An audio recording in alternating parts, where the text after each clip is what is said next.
What's good, neighborhood? It's your man Mark Nash right here with a pop-up. Oh man, you see the title, you see the thumbnail. Ryan Garcia was on Hot Boxing with Mike Tyson talking about his upcoming mega fight. Yeah, it's a mega fight as far as pay-per-view. And he is talking that talk. Let's hear some of this, and I'm gonna take it from the top. We're gonna do a reaction to this joint. Everything I've actually had real dreams about this. I've been wanting this for 2 years. You know that. I've been calling him out, running him down, chasing him down, screaming his name, calling him this, calling him that. I'm ready for this. I can feel it in my heart, my soul. I feel it where it's taking me. This is my moment, and I'm not gonna let him. He's not leaving that ring without some type of hurt. Promise you, I went through too much to get to this moment. He's not leaving that ring without some type of hurt. I promise you that. And this is your I forgot, this is your first fight at 135 pounds or second? In about 2 years. This is the first time I'll be down there. But like I said, he can't stop what's destined. He try to pay all these things. He can't stop what's destined. He can't, because I'm too determined. He's never seen this. He's never felt this before. He's never felt the speed, the power. He's never felt none of that. And with the heart, he's never seen it. How do you feel about the referee? I don't care who. Moisturize, stop. Is you on that?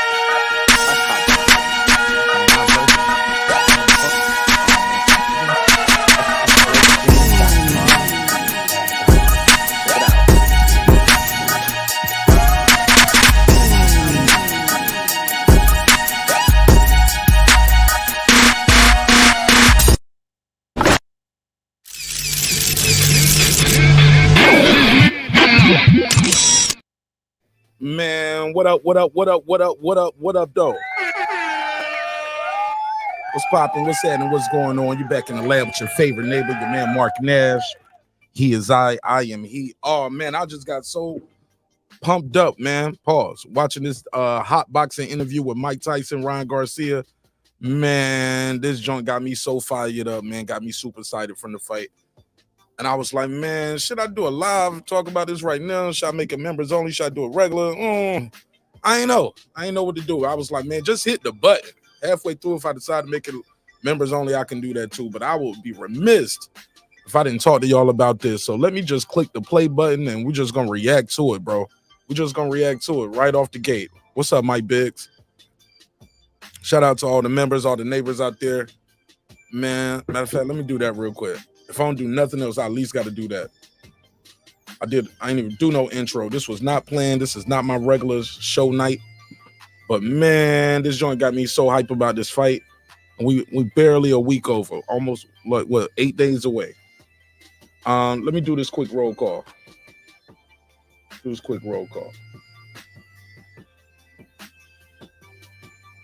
What up? All right, Jacob Sims, Lady Shan Dundam Season, Ace Retro, The Boxing Scholar, Cooking with the Champ, Haplo Type O, Boxing MMA 365, Taylor Bell, Mike from Boston, C Jones 0224, Kansas City Mac, Patricia Shelton, that guy Eclipse 330, Miss Queen Sunkiss, Rockman, Beyond the Ring with Nonito and Rachel Donaire, True Media Today USA Boxing, Coach Malachi Williams, Porto, Food Revolution, KP from KC5, Matt Wade, Karma Serene, Ill Status Boxing, Tank the Sweet Science Examiner, Beyond Above Media, Pittsburgh T. That's not true. Shout out to Pittsburgh T. Where we at? Pittsburgh T. SF City Slicker. I Know Boxing. It's Mex. Rider of the Storm. Here to There. Maddie Yoel. Cliff Bailey. Con Shawnery. Lisa Bells. On the mic with Terrence Bailey Sr. HLD.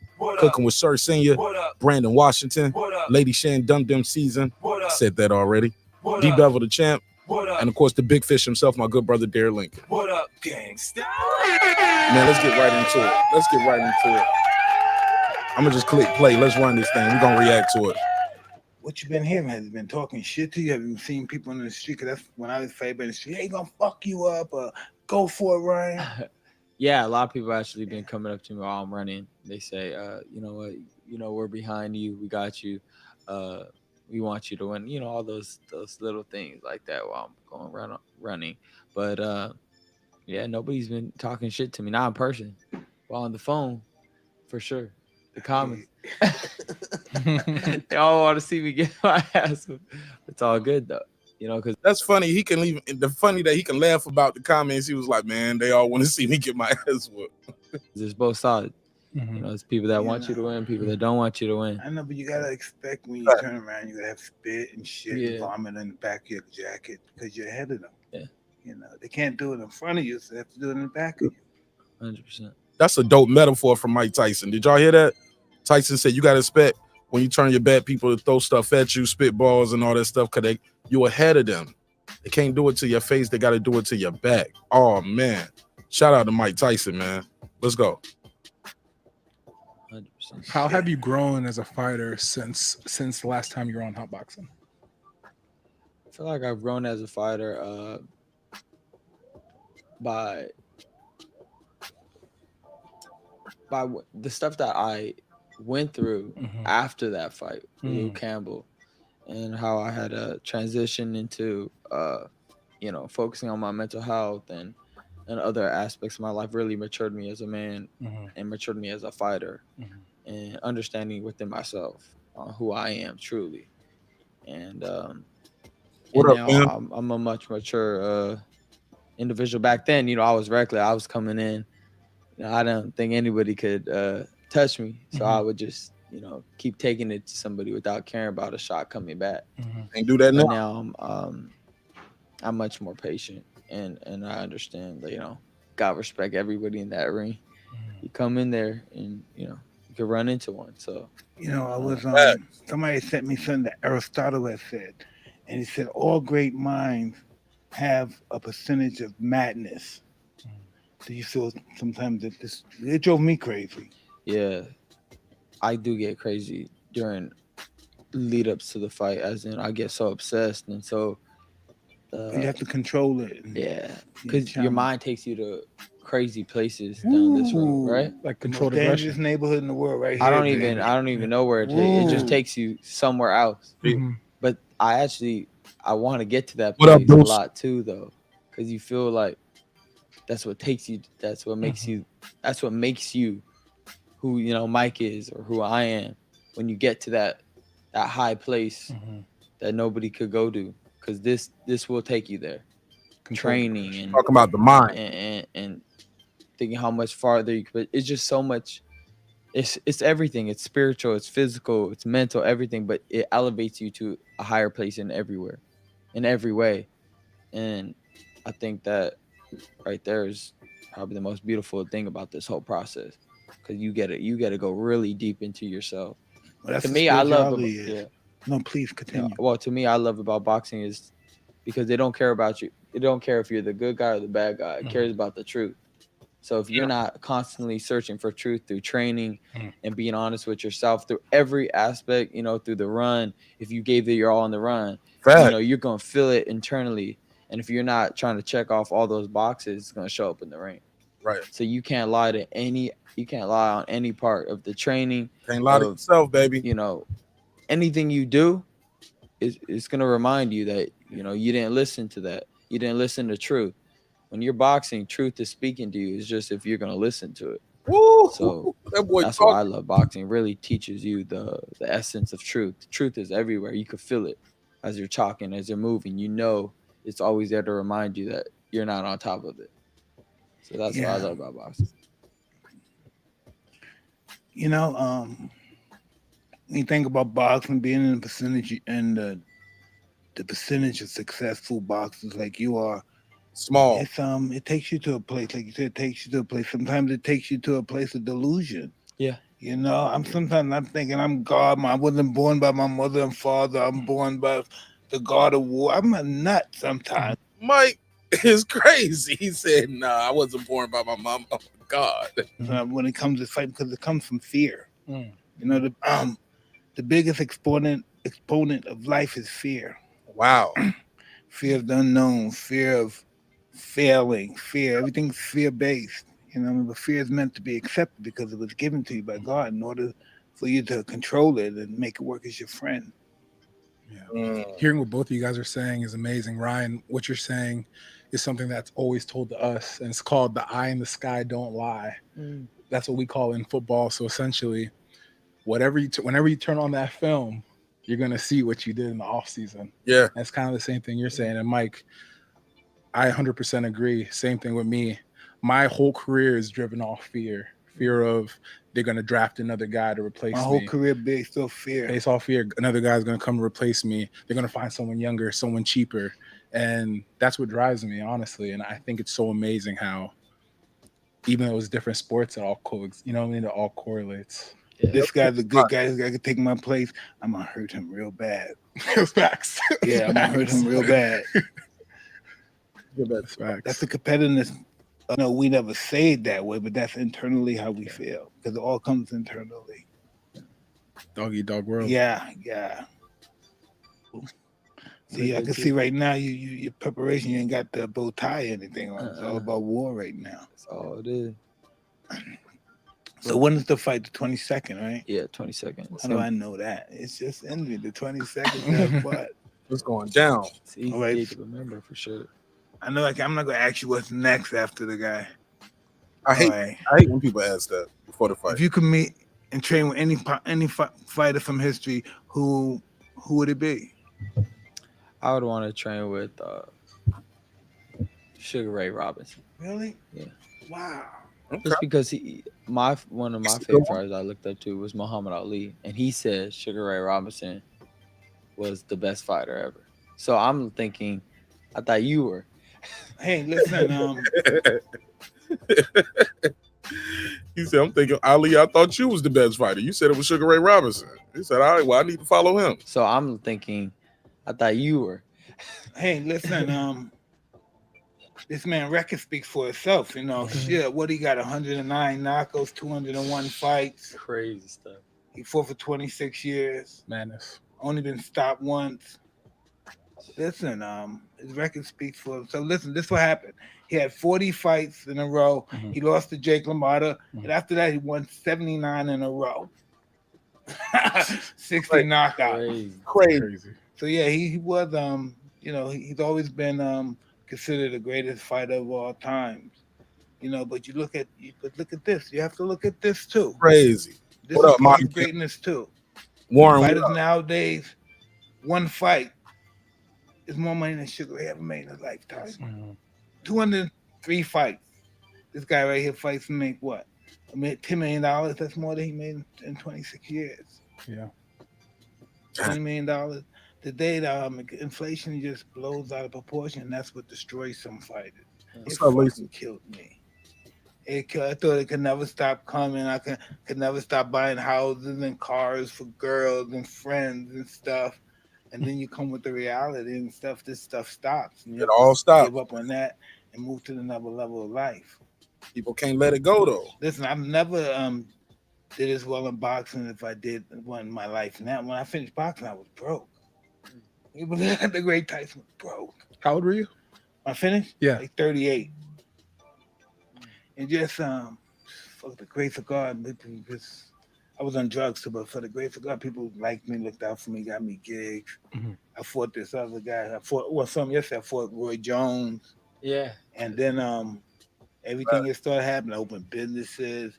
People come and do autographs. I make I don't know. I don't even want to talk about that. I make a lot of money a week just for sign. Can you believe so many people want my? I can't even sign that well, and they want my autograph. You know, I don't know if you can even read my. You can't even read, but you can't read this shit. You know what this is? Like, I can't read my handwriting. How are they gonna read my handwriting?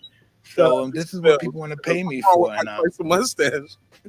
Normally, I from an ego perspective, from being ignorant, I'm gonna be signing gloves. I'm gonna be signing out there like I'm a destitute fighter. I need these people.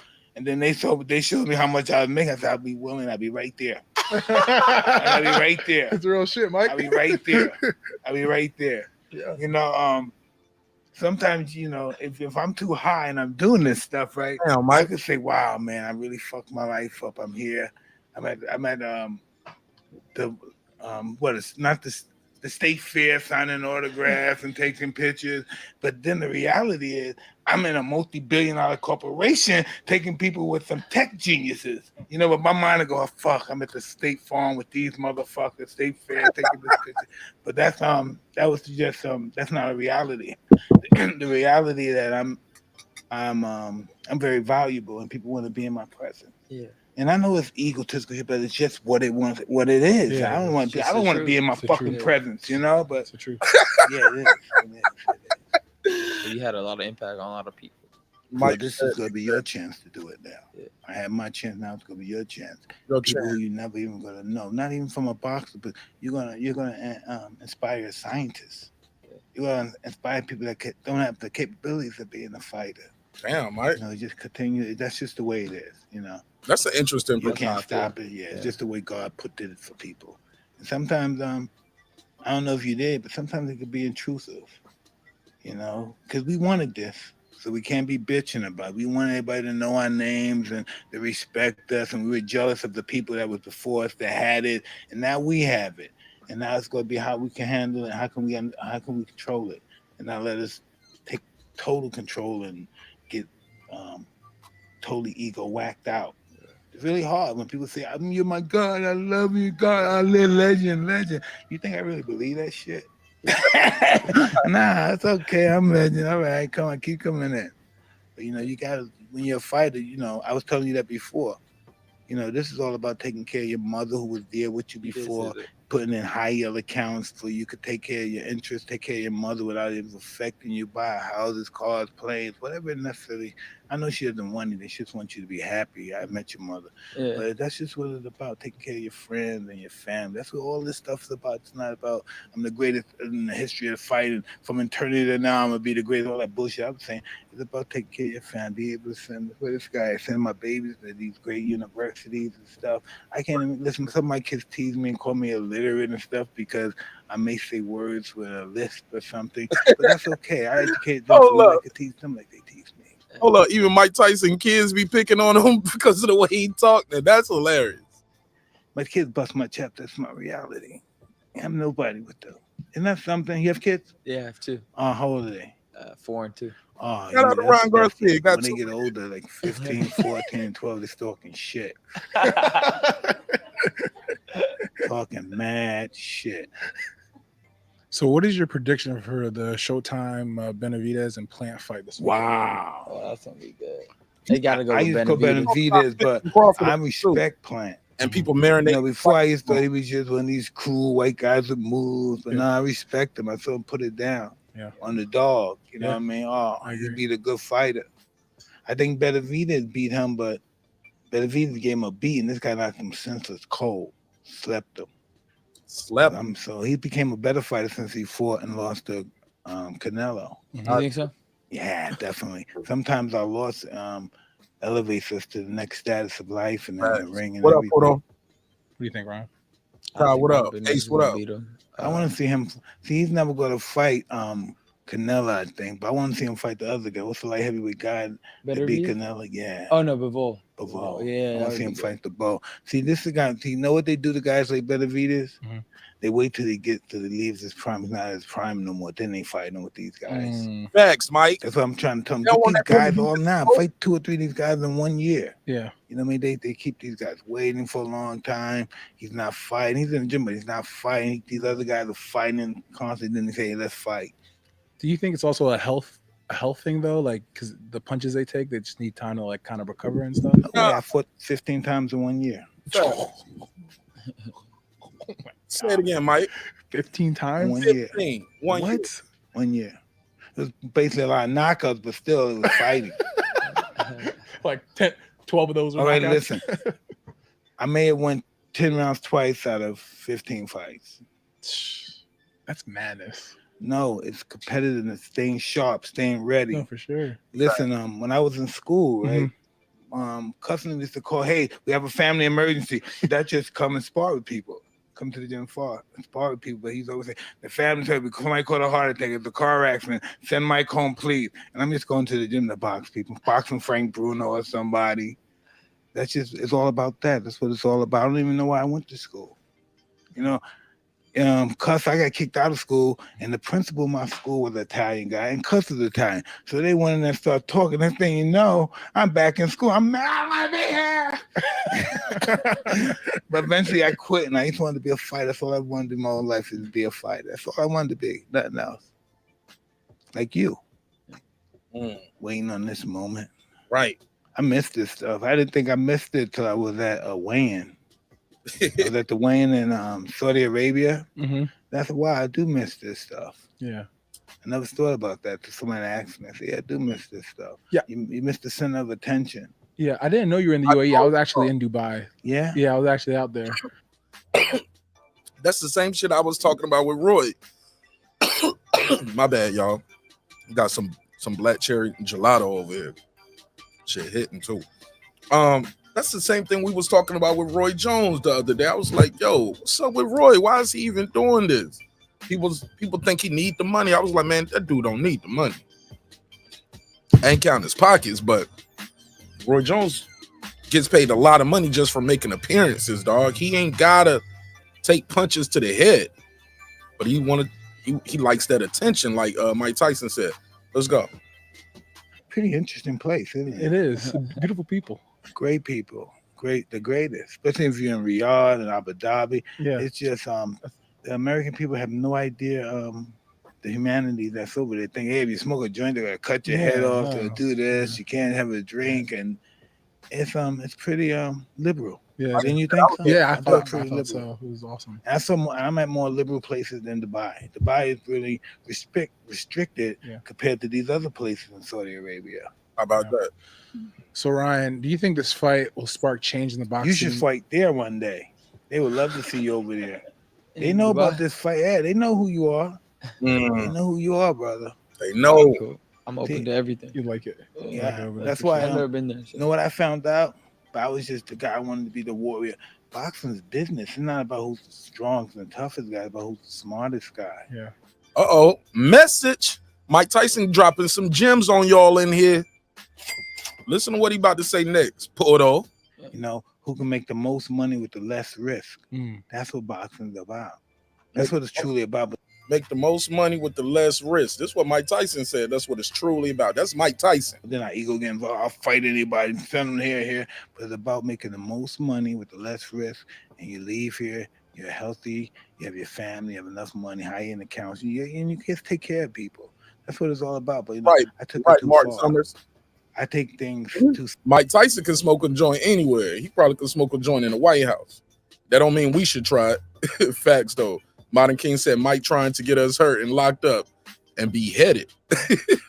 He said that's the impression of Saudi gave folks. Facts.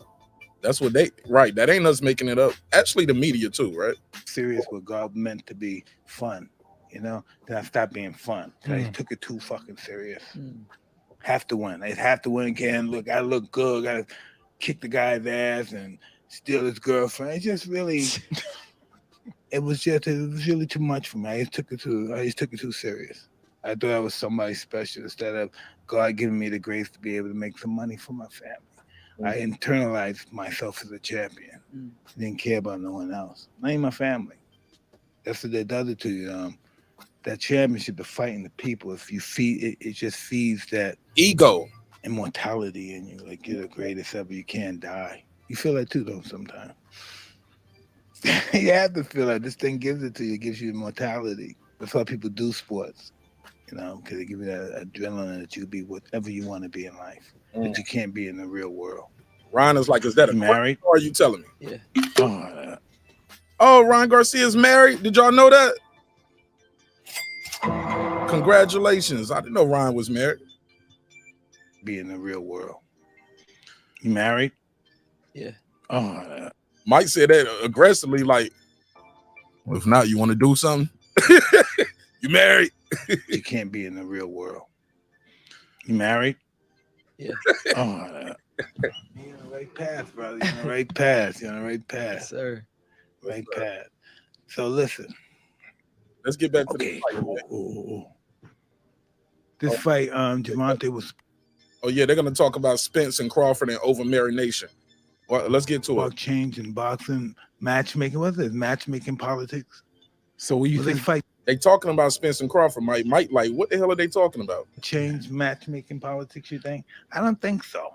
I think this is the first start of this the first super fight of this year, probably. Yeah, You know, other great fighters have fought, but it wasn't super fights.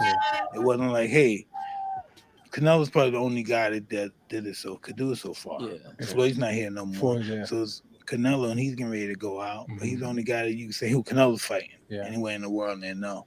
I think this makes it special because you guys are both in your primes, and that's what makes it so special. Like you were saying, usually there's one guy. But listen, you know this is the hottest ticket in town, right? Do you know that? It is $20K for a ticket. I tried to buy one. Listen. Well, we're buying them. We're buying them. I don't care. I said $20K. I said, damn. The guy, they called me. Hey, Mike, we got a ticket for you. Maybe your wife. You know, come down.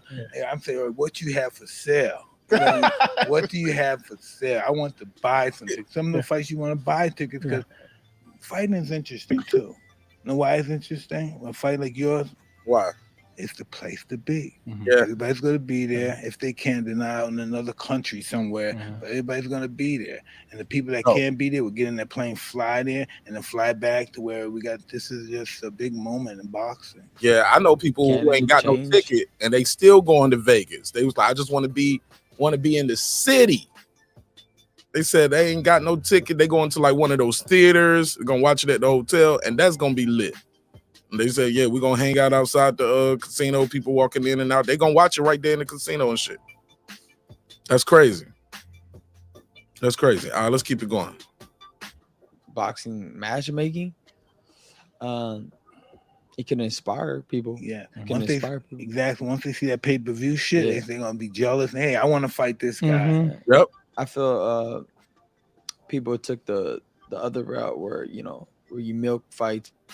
Watch Ryan talk that talk because the people, the fans, milk. they showed it by buying it, right? Like Mayweather Pacquiao. See what I'm saying? We awarded that. We awarded it and rewarded that kind of behavior, like over marinating the fights. And that's why they do it now. They rewarded that blueprint.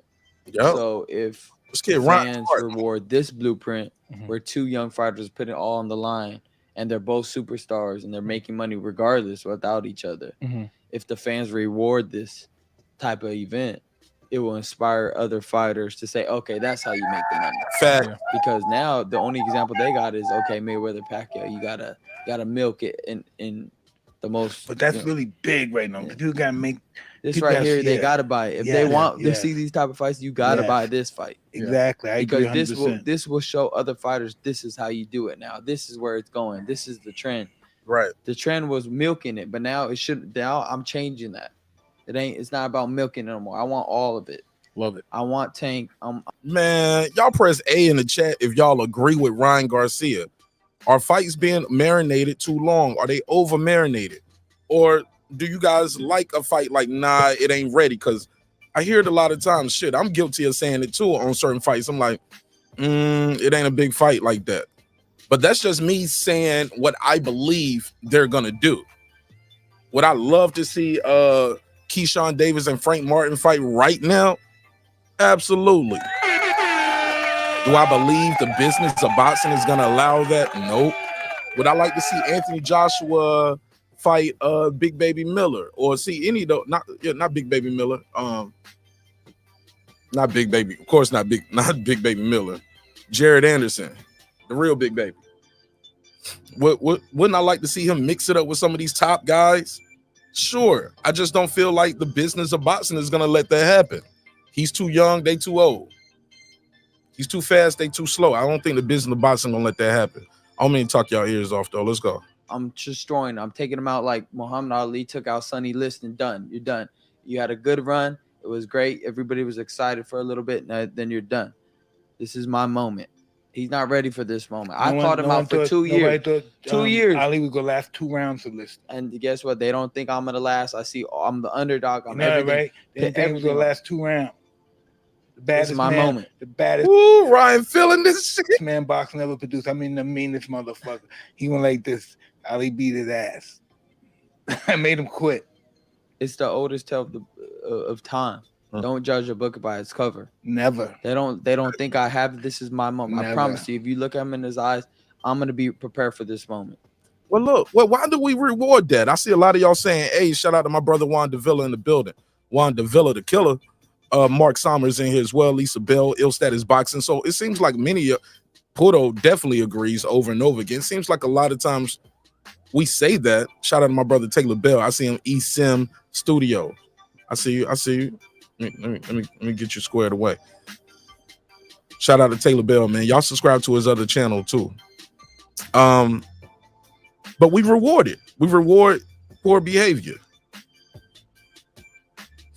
Hey, look, Mike Biggs, he very well may be getting washed, but he's taking the fight. He didn't have to do this fight, and he damn sure didn't have to make all those concede to all those concessions.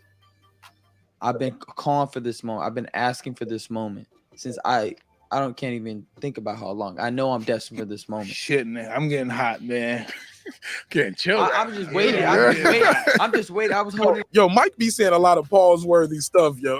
He be saying a lot of pause shit. I'm sorry, and I love Mike Tyson, but fair. Prepare for this.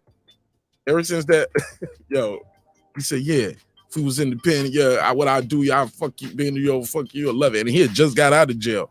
Like, might be wilding, son. This moment. I've been calling for this moment. I've been asking for this moment since I can't even think about how long. I know I'm destined for this moment. Shit, man. I'm getting hot, man. Getting chilled. I'm just waiting. I'm just waiting. I was holding it together. I can't even do a good interview.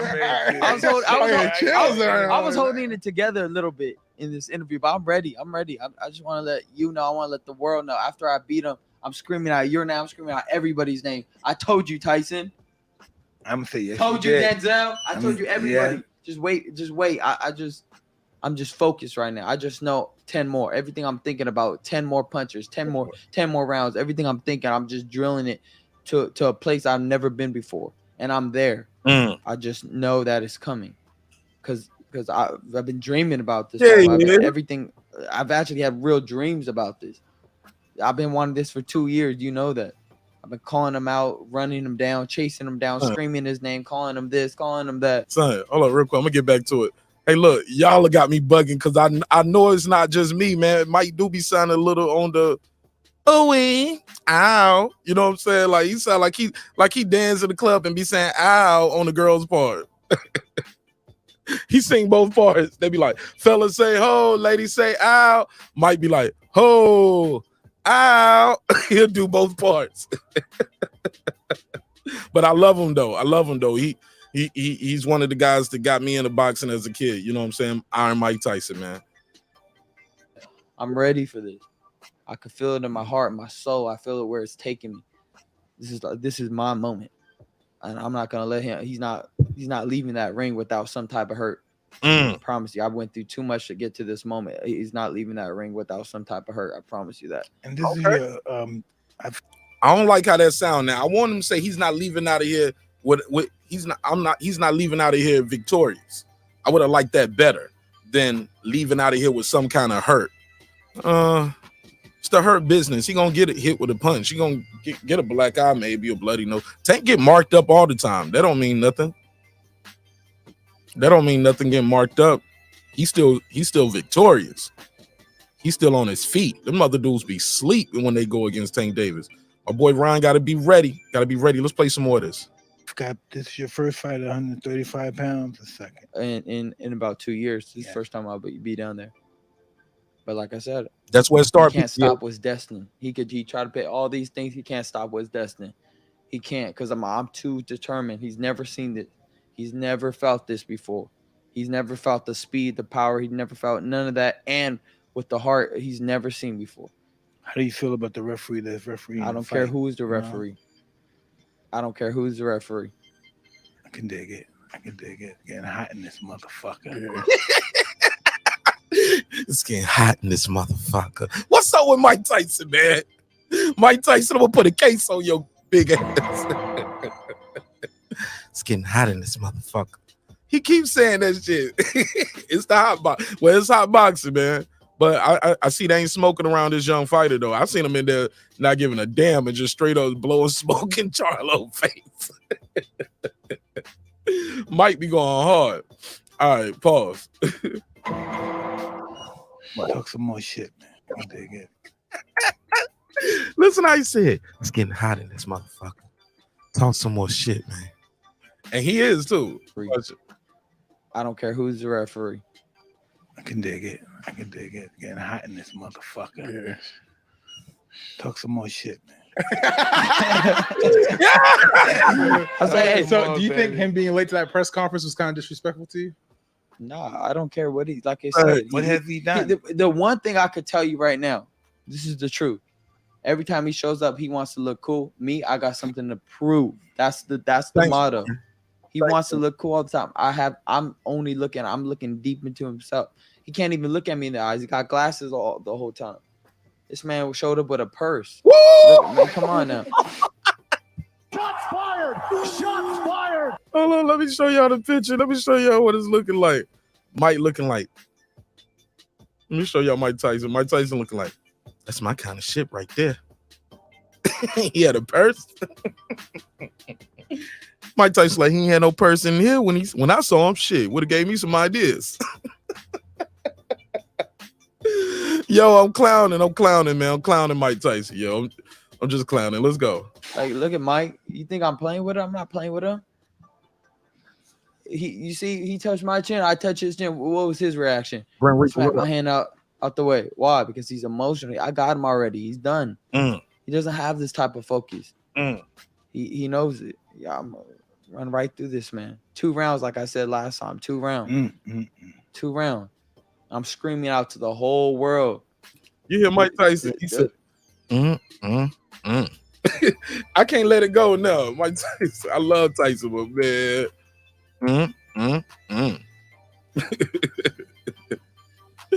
All right, I'm gonna leave it alone. I'm just clowning. Run right through this, man. 2 rounds, like I said last time. 2 rounds. 2 rounds. Now I don't believe that. Now I like Ryan Garcia. Wish him and Tank Davis nothing but the best, because anything can happen between now and Saturday. I just hope both guys are on weight. You know what I'm saying? But man, I hope nothing happens to stop this fight from happening. You know what I'm saying? I'm glad they done with the sparring. Both guys should be done with sparring, as far as I know. And yeah, man, I want to see this fight happen, but wow. I'm screaming out. 2 rounds though, dog. 2 rounds. Like, how are you gonna do this in 2 rounds? 2 rounds. Guys be saying 2 rounds, or I'm gonna knock him out first. They be going out there losing, respectfully, and I don't want to see him go. I don't want to see. Remember, old boy Tio said he was gonna do that to Cambosa. Say he was gonna knock him out in the first round. Man, he went in there and got dropped in the first round. I never heard of it. Yeah, you heard of it. 2 rounds, like I said last time. 2 rounds. 2 rounds. I'm screaming out to the whole world.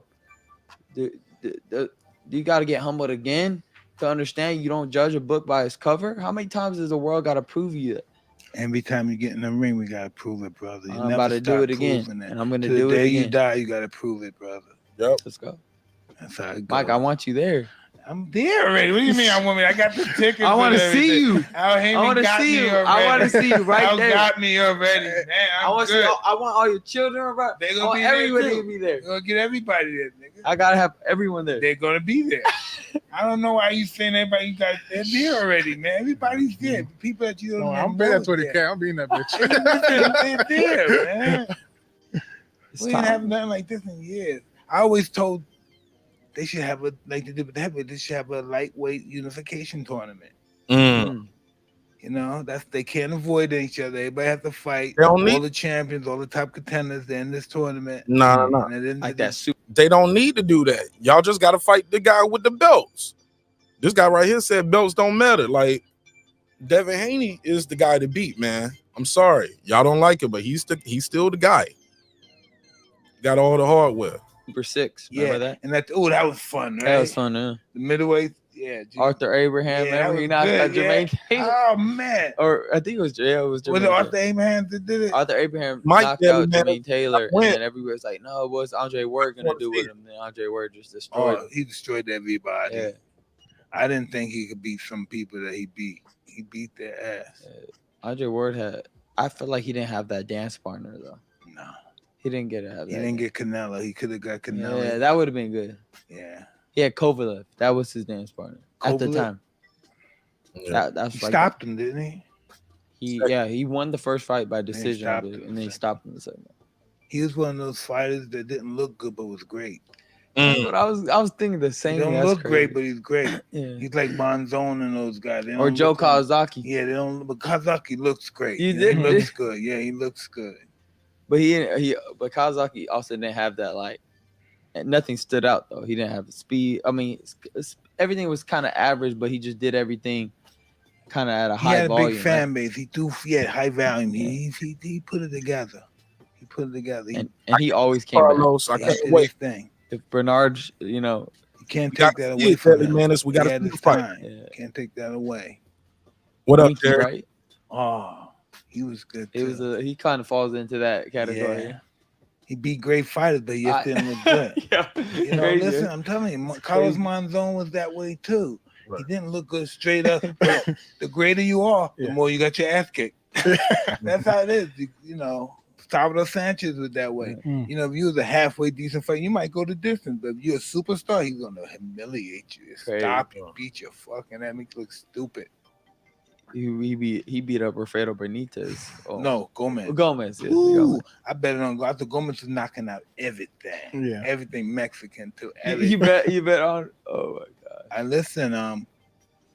He looks better than Sanchez looking fights. Mm. He's sensational, knocking out, flashing. Yeah. Salvador is just gonna work. You're gonna go 15 rounds. You know, if you fight Salvador Sanchez, prepare to go 15 rounds. Yeah. If you don't get stopped, but prepare. You gotta prepare to. And go he hit him with that triple 15 body rounds. shot. Boom, He's just boom. very consistent. Yeah. He so many foot. His last fight, I think, was with Azuma Nelson. Whoa, that was a fight. Stopped him I love hearing fighters talk about like classic fights, in the 15th round. especially like a young guy like Ryan talking to a guy like Mike Tyson. That's always dope. Tough fight. Imagine if they didn't. Imagine if they did 15 rounds or 12 rounds was back then. Leonard would have never beat Yeah. Hearn. Yeah, Would have never beat Hearn. exactly. But then again, more people died after the 13th and 12th. Did they? Yeah, after 12th round. After they showed that was the most. That's when most of the deaths occurred after the Dang. 12th to 13th round. I didn't know that. Yeah, That's that's crazy. why they made it to 12. Before it was 15. From 50, it was at 20. Mhm. They took it from 20 to 15. First, it started off with to the end, fight to the end. Yeah, unlimited. Fight to the end went to 45 round. 45. 45 went to 25. 25 went to 20. 20 went to 15. 15 went to 12. Now if we go to 10, we might as well get rid of boxing. 12 We was might as well good. get rid No, of 12's boxing. good. 12's good. 12 is good. 12 was like, yeah. Damn, so y'all got a little Yeah, I think box. it's But don't that make sense? Most of the people, Benny Kid, most of those guys, young, everybody after the 13 something round. That was a bad number around 13. 'cause Yeah. that's- Yeah, that's Right. crazy. It makes The- sense. The number 12 means completion. Yeah. Yeah. Yeah. Makes a lot of sense. 13 probably not the bad luck, but American made it the bad luck. They did. American made it the bad luck. Fact. That's like most hotels don't have 13th Friday the floor. 13th. Yeah. Right. But most of a lot of hotels, I don't know who's doing that before they didn't have 13th floor because of bad luck. It kind of is a weird number though, isn't it? It's only bad luck if you believe it. That's true. Mhm. No, but like, don't it look weird? Huh? Doesn't it look weird? Like 13. If you believe it's weird. Like I like how 12 looks better than 13. 12 does look way better than 13. I do agree. And I don't think I ever Somebody seen give you 13 million, you'll take it. You wouldn't say, Oh, man, but no, I some of them they take away the Yeah. 13th floor. The numbers, it's just, I believe superstition is true if you believe it. Mm. Yeah. Religion is even true if you believe it. If Right. you don't believe it, it's not true. It's all That's about deep. the mind. If you believe you're a piece of garbage, if you believe you're the greatest on the planet, it's true. Whatever you think is true. Whatever you believe is true. If you think I'm the best, that's true. If you think I'm a piece of shit, it's true as far as your thinking capacity is concerned. So where do you prefer training? Do you like training here or Miami? I mean, I tried a little bit of it, but it was just He is a. I mean, I try to train in LA better. Yeah, Train in LA. it's a hard environment to train in at times. Listen, I feel him. Look, Miami is not a place I would tell anybody you want to train at. Good night. It's hard to train in Miami and be focused. Siberia somewhere. Yeah. Siberia. Rocky Ford, right? Cause listen, look, I just I get when you're in that mood, it's easy to get distracted because you don't want to do this shit. So you know, fucking it's killing me. Right. And your ego says, hey, this is too hard. Your ego's also bad too. Because this is too much shit too. Let's get some bitches. Let's get some cars. Let's get some drinks. Let's have some fun. You know, 7 Warren. Your ego, believe it or not, doesn't want to work hard. Doesn't want to push you. Sometimes you gotta push yourself beyond your ego. And then your ego, once you did, then your ego starts working for you.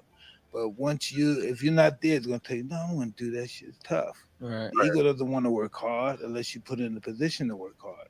Right. It wants to prevent you from having any kind of success unless you master your ego. Yeah, I was gonna say, was there ever a time where it did get easier for you, like being uncomfortable became comfortable in those training sessions?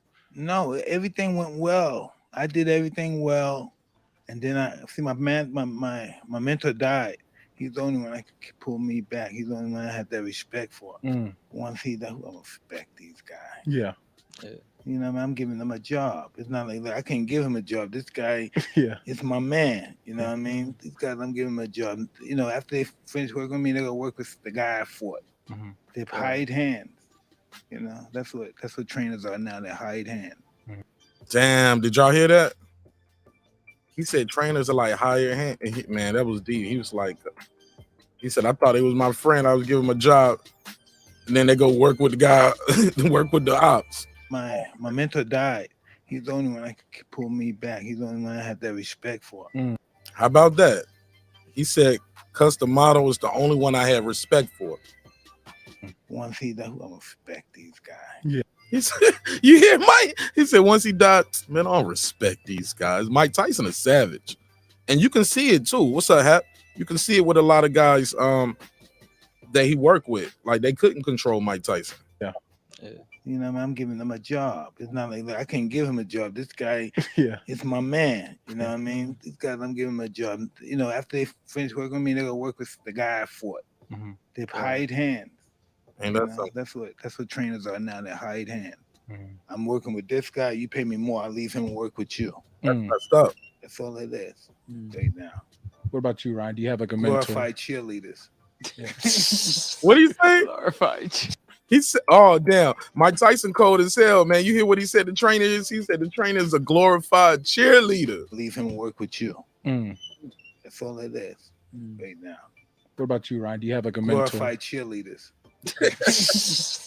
Glorified cheerleader. Yeah, I'm doing all the training. I've been training with my dad since I was young. And then I went through a couple mean trainers, but my dad's always been there with me. But after my dad, I was training with obviously Eddie Reynoso, and he had an impact on my life for about 4 years, training with Canelo and Eddie, and then now I'm training with Joe Goosen, which he is also like a mentor, person that you could come with and come to, and you know he'll have an answer for anything you ask. That's the crazy. I agree. And Joe's one of those guys that he's with you in the morning to the night, and he won't leave you if you need him. So I got respect for Eddie. For Joe. Damn, you called him Eddie. But shout out to Joe Goosen. That's dope. Say he stays with me if I need him. I know boxing. What up, family? All right, let's play some more of this. If anybody want to pull up, I could drop the link when I get to this part. I'm almost there. It's about like 10 minutes left. In that way, you know, Joe, he's a warrior. He's somebody you do want in a war, for sure. Because that dude works harder than I ever seen somebody work. I'm telling you, Joe Goosen. I'm talking from the morning to the night, nonstop. Training. Okay. Well, that's all he lives and breathes. Mike got a question ready. He can't even get it out. I know too, but he has You have to understand that you're the best thing in his life right now too. Yeah. Mike's like, let it be known, you fighters first. You are the fighter. I know too, but he has. You have to understand that you're the best thing in his life right now too. Yeah. It's not one way. Oh, 100%. Just remember that. Yes, sir. He's not the boss. You're the boss. You're the boss, nigga. Trust me. I know it doesn't look that way. He's the big. Listen to Mike. Listen to Mike's telling these youngins what's up. He said, "You the boss now." Did you tell him you the boss? You got to tell him. It's not one way. Oh, 100%. Just remember that. Yes, sir. He's not the boss. You're the boss. You're the boss, nigga. Trust me. I know it doesn't look that way. He's the big white. I don't know. You're the boss. Right. You're the boss, and he'll tell you. Joe Goosen, let this man know he's the boss. He never told you you're the boss, did he? No, yeah. Oh, yeah, good. yeah. You're the boss. Yeah. Sometimes we don't want to take that responsibility of being the That boss. We role, want right? people to That take leader. care of us. Yeah. But we're not little boys now. Mommy can't take care of us. We have to take care of her and ourselves now. I got to take care of people. You. Yeah. You're the breadwinner. You got to take care of everybody now. Mm. You know? So he doesn't work harder than you. You pay him. He don't pay you. You know. Listen to Mike say what? Talk about he works harder than anybody. He train really hard. No, he don't work harder than you. You pay him. Man, I love Mike Tyson. Mike Tyson telling this kid what's up. The co-host, his name is Sebastian Joseph Day. Sebastian Joseph Day. Always on those miles, right? Football player. Yeah. Hey, but listen, they're gonna all help spend. Everybody's gonna help spend the 20 million, but they ain't gonna help run the 20 miles. I was a good Facts. 20 miles we used to do. And my friend, Did you hear them bars? Say everybody will help you spend the 20 million. Nobody gonna help you run those 20 miles. I was a good Facts. 20 million, but they ain't gonna help run the 20 miles. I was a good Facts. 20 miles we used to do. And my friends say they're gonna help you spend. My friend Zippy, they say everybody's gonna help you spend the 20 million, but they ain't gonna help you run the 20 miles that we just did, nigga. Nobody's gonna do the 20 miles. We're gonna help you spend the 20 million. That's real. Super. I had my friend do the 20. He had a mild heart attack. But listen. Mild heart attack. He helped on the 20 miles, so he got down with some of the 20 million. Yeah. Respect. Gotta respect That's that. Yeah, gotta That's how respect it that. goes. You just said you were running, right? You were running 18 miles, right? You told No, me? I ran 12. I ran 12 yesterday. You ran 12, yeah. That's amazing. My fat ass can't do that shit. Yes, you can. Yes, you can. Now, hey, listen, check it out. When it comes to, if you don't do that, you don't get shit. You lose your job. You can't I'm you doing can't that. take I'm doing care that of your shit. family. I'm doing that shit for sure. But Because no, you don't have to do it, but there's somebody out there doing it. Yeah. And then by him doing it, you're gonna stop working. yeah. You gotta outwork everybody, not physically, but He said you're gonna stop working because he's doing it. psychologically. I learned that your guys do it now. Your guys have never guys like me worked hard, all my body, right, broke all my feet and my bones and my feet, my shit. It's working hard instead of working smart. Never took days off and stuff. Because I was so afraid if I did, the guy would beat me. I didn't train smart. So y'all guys train smart now. You guys take days off, you rest and shit. Not me. Oh, That's yeah. He's one of those They guys. forced me to stop training because I get scared. I was that guy too. I'm so afraid to lose and be everybody. I'm let people down, and I'm the dumb motherfucker. Didn't train hard enough, even though my foot is broken from running too much. So I stopped running. I start walking. That's just what it. Not only from the fighting and the fear, because it becomes habit now. Yeah, it's a habit. You feel like, and if you don't do it, you feel like shit the whole day. Whole day. True. If I don't train, I won't eat that day. Yo, that's so great. I think the same way. I won't eat that day. That is wild. And I'm a heavyweight, but it's just that my mentor beat discipline in me.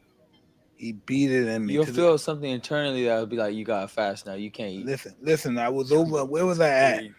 I was in Atlantic City. I was one of those hotels, and they just fed me so much, and I must have taken 5,000 calories just that one. I ate some big cakes, and I tried them, and I ate all this nasty. What was it? It was great food. And then what I tried to do to make it like, hey, I'm taking care of myself, I ordered sorbet instead of ice cream. After eating all that cookies and all that crap, I ordered sorbet. Finish Make it me off. feel that I'm taking care of myself psychologically when I ate like 10,000 calories. But the next day I just stopped everything. I said, the hell with that. I didn't need. I went and started training, rowing. I said, hey, I just gave that up. I felt myself dying. Yeah. You know, I know what it's like. I've been 400 pounds before, so I know what Wow. that feeling feel like. Your legs are rubbing. You got to shit. It's hard to wipe. Yeah, it does. So that's what I don't do, because my family, I have family members that died. He said, you got to shit. It's hard to wipe your ass. Damn, man. Mike dropping some gems, Mike Biggs boxing. Obesity and stuff like that. Mhm. I'm scared of that stuff. I stopped eating. I'm scared. I saw people in my family what they went through.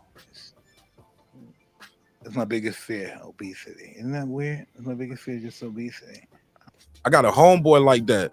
His mom was a big girl, and she ended up, like, most of his life she had diabetes. She died fairly young. She died about probably like 2009. Like, she died young, some years ago, and she was young, man, like late 40s, something like that. Late 40s, early 50s. I don't think that's a crazy fear at all. Really? Yeah. You don't want to die of being, overweight. Salvador, what up? In ancient time, just because a person didn't want to work out and put in the effort, they said going old and fat was beautiful. Mm-hmm. You know what I mean? It's like after gaining weight and growing old is beautiful. Right. It's not. It's painful. Yeah. It's painful. And then I start, listen, let's talk about your sugar. No, that's funny. Yeah. Listen, Spence is in the hospital, isn't he? Did he get in an accident or something? He was. That was a while back. He got another car accident, right? And that car accident was a little bit a while back. All right. So what's happening? I thought something else happened to him right before the fight. He hurt his eye. Remember? Yeah. He had to get a Retina? Yeah. Damn. But now he's good. He beat I don't know him. why I know they won't fight because of money. That's why they should be a tournament. And the winner of the He was like, they won't fight because of money. He was about to say, I don't know why they don't fight, talking about Spence and Crawford. Why they don't fight? He said, well, I know why they won't fight, because of money. Man, they should fight, bro. I'm sure the money there. If not, the money will be there after this one. You get what I'm saying? It'll be there afterwards for both of those guys. tournament, get the 20 million. You know, you get paid for each fight you fight. But at the top of the game, it's 20 million fight. You get 20, maybe the other guy get 10. Mm. You know, that'll be. But people are not fighting. All the people want to steal. They want the money from. They don't want to get the. Hey Mick, that's because he's not smoking in this interview neither. He ain't smoking right here, and his eyes don't look that low neither. If so, you know, he might have smoked earlier, but they don't smoke and cleared out the room. They ain't smoking around Ryan Garcia. Man, get the 20 million. You know, you get paid for each fight you fight. But at the top of the game, it's 20 million fight. You get 20, maybe the other guy get 10. Mm. You know, that'll be. But people are not fighting. All the people want to steal. They want the money from. They don't want to give the fighter the money. They want it for themselves. Right. You know what I mean? I'm the kind of guy. I want to see the guys fight, get the money. It's just, see, that's where your ego is. I just want to see who's the best fighter in the world. You know, I want to know who's the best. You know, corporations prevent us from knowing that. Because it has nothing to do with the fight. It's just corporation. You know what I mean? Why am I going to let this guy take my fight? That's my breadwinner. If he wins this fight, I don't get no more bread. So this is what some promoters do. Check this out. Okay, you fight my fighter. If you win, I got to promote your fight a certain amount of time, fights.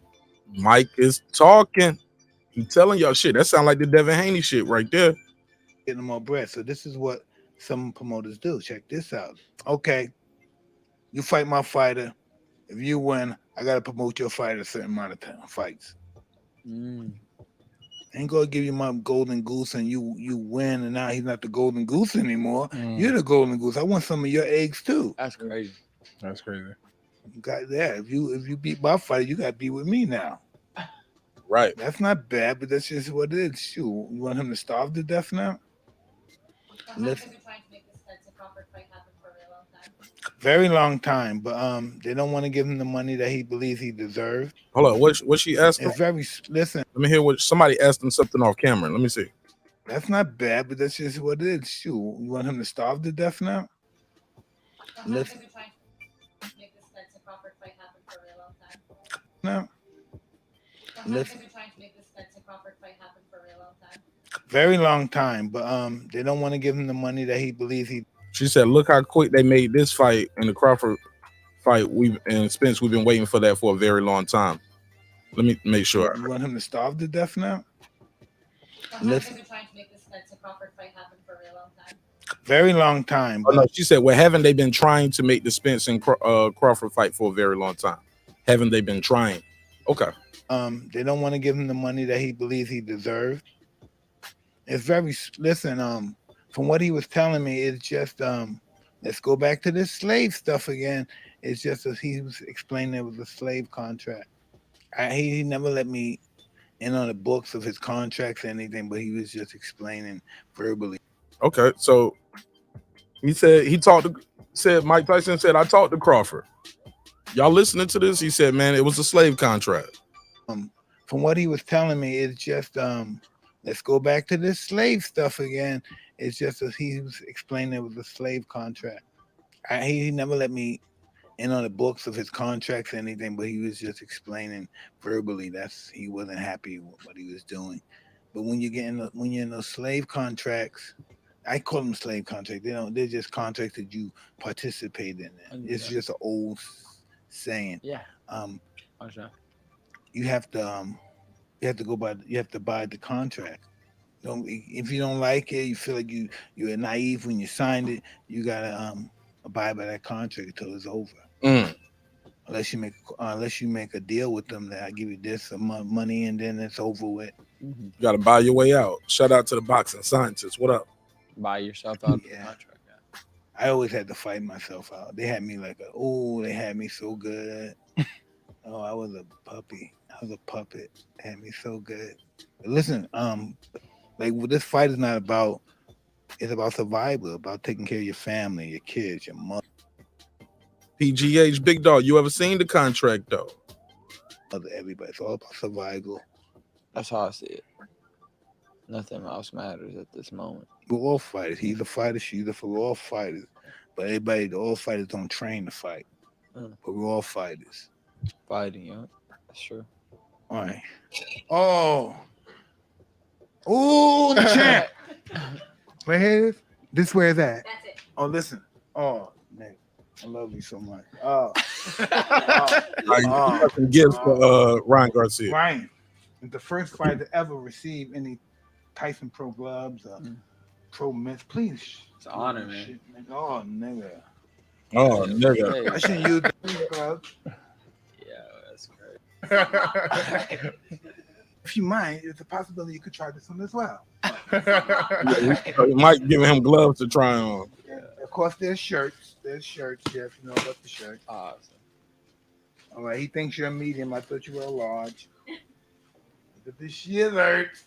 That's tough. Yeah, you wouldn't know. His father's one of my idols. And I don't listen. Right here, we have a man, father, came with my trainer. He fought his father. He fucking clocked him in the second round. And this guy will hit you and bust yourself, make you play.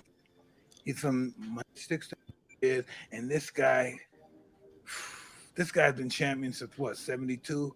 No, 70. Came out. Fast forward.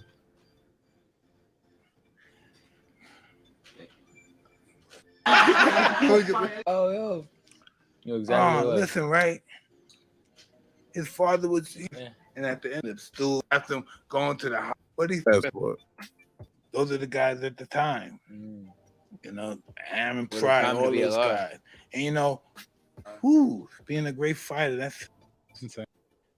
His father was incredible. I don't know. Very great. I have great kids too. Family knew how to read and at the station. I feel a kinship to you because I can feel your desire to do this stuff. But listen, I love you, man. I was all the same. For sure. Same, brother. Same. Okay.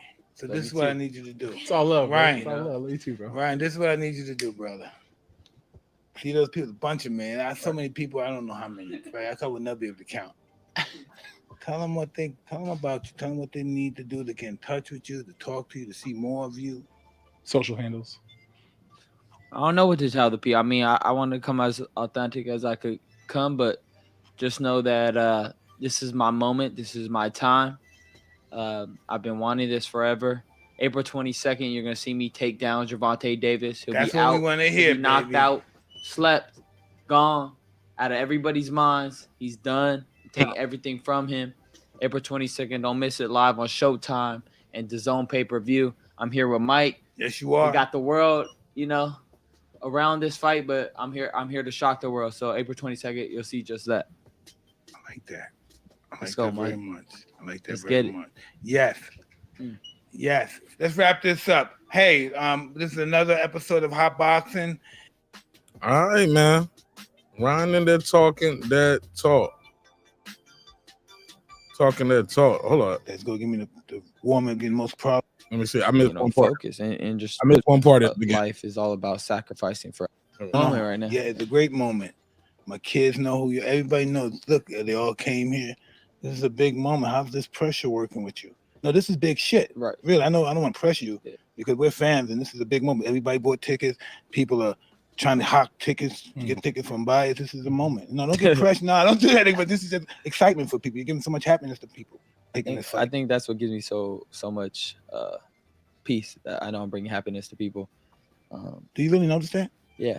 Cool. I see people radiating and everybody's so excited for the fight. I see the comments. I see people, just going crazy when they see me on the streets. And to me, that gives me peace because I felt life is all about sacrificing for others. So Exactly. I did all I could to get to this moment. And now I'm here to just give this moment to everybody else. And that fulfills me like no other. So I actually feel like I'm living in my purpose. So I'm not really worried about the moment, the camera. I'm just here chasing that. I'm chasing what God's pushing me to. That's it. How do you stay grounded with all this media, all these people around you? Searching for God. That's it. Searching for God in everything, where he pushes me. That's how I stay grounded. Staying humble to that.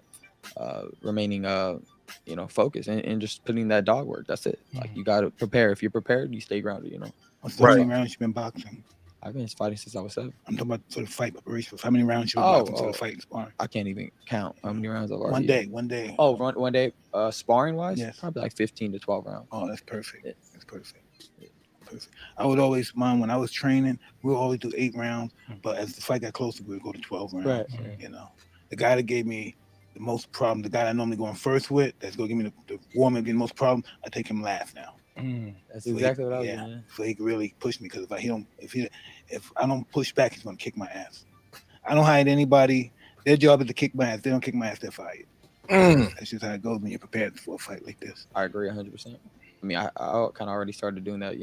I put in the kind of the guys that I just move around with the harder guy at the end. Tough guy, the dude that's the guy you don't want to box there in the beginning, right?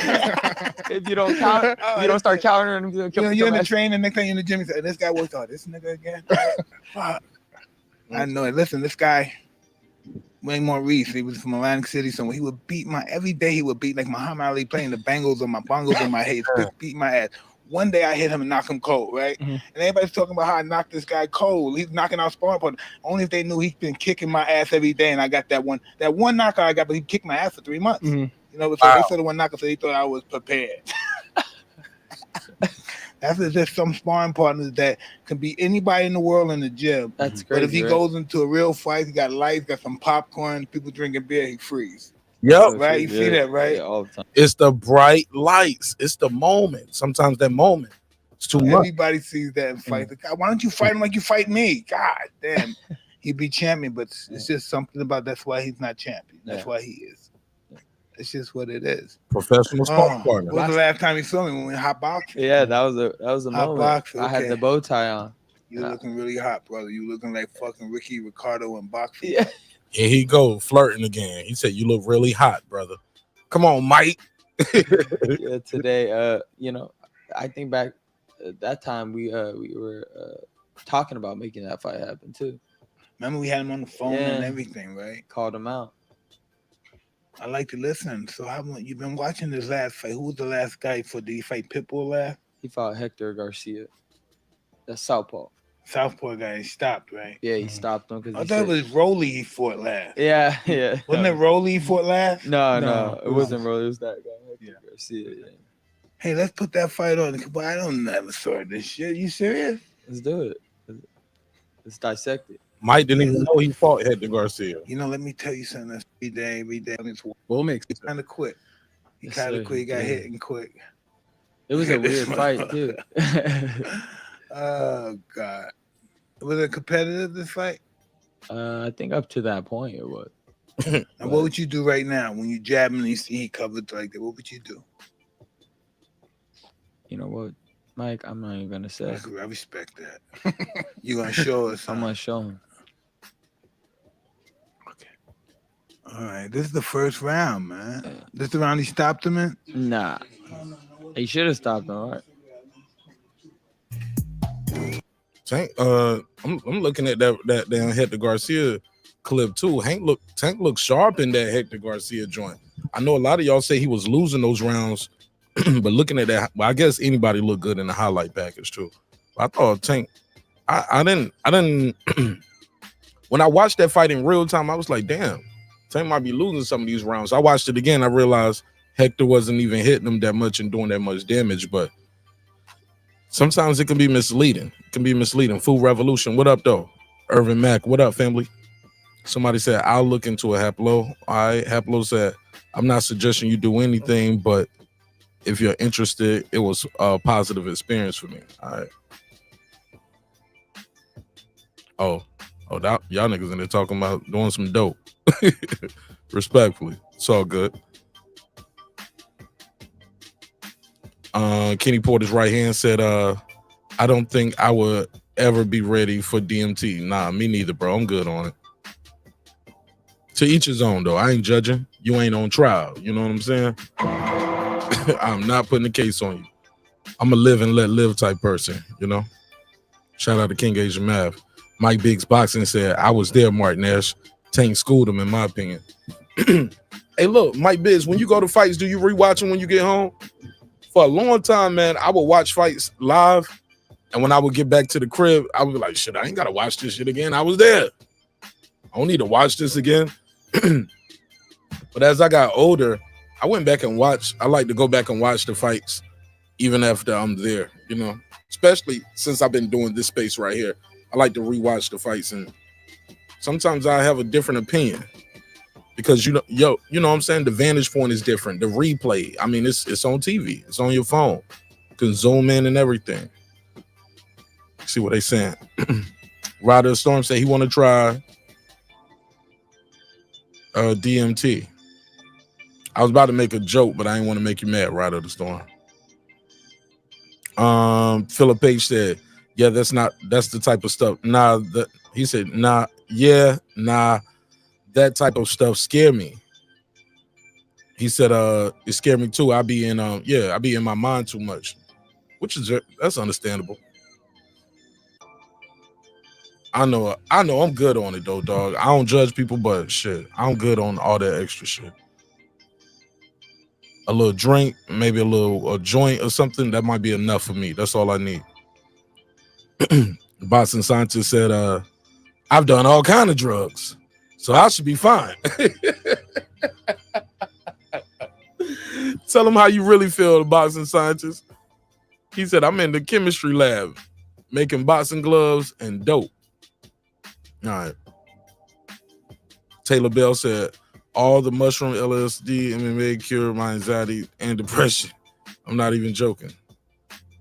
Yeah, you probably was too doped up to even know who you was. Like, can't feel depressed about yourself. You don't even know who you are. At that point, you did all of that shit at one time. That's crazy.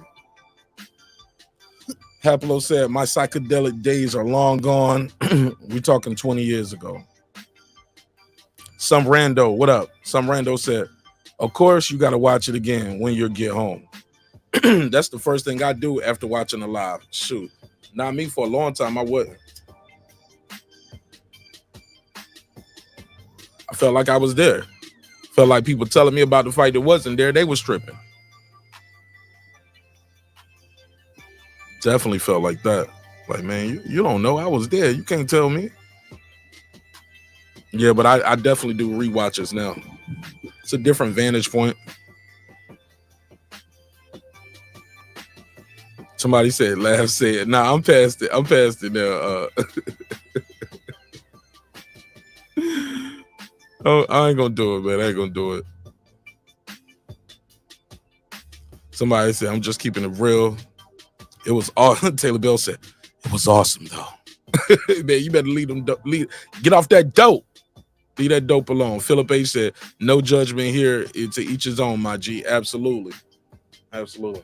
Somebody said, give me a double shot of Henny and a blunt. I'm good. Shit, man, I got some black cherry gelato in here right now. I hit it a couple times. It started looking back at me. I was like, man, let me just put this down for right now. But I'm going to spark it up now that I'm at the end of the spark. Mm-hmm. Yes, indeed. Yes, indeed, my brother. I'm good on that Henny, though.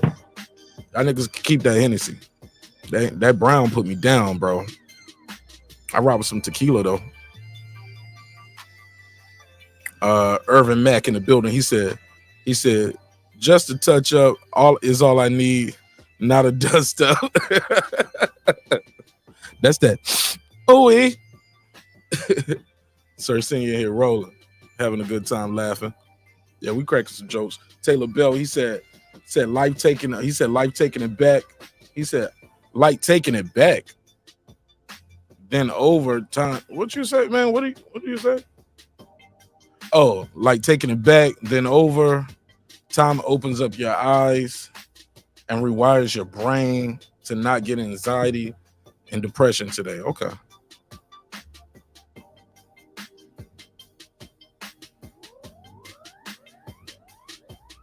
Okay. Still trying to figure out what you was talking about, like, but I got you. She said she'll be back. I'm about to watch Snowfall. Man, that jump was crazy. He said, I'm drug-free today for the last 13 years. Hell yeah. Congratulations. Make some noise for him.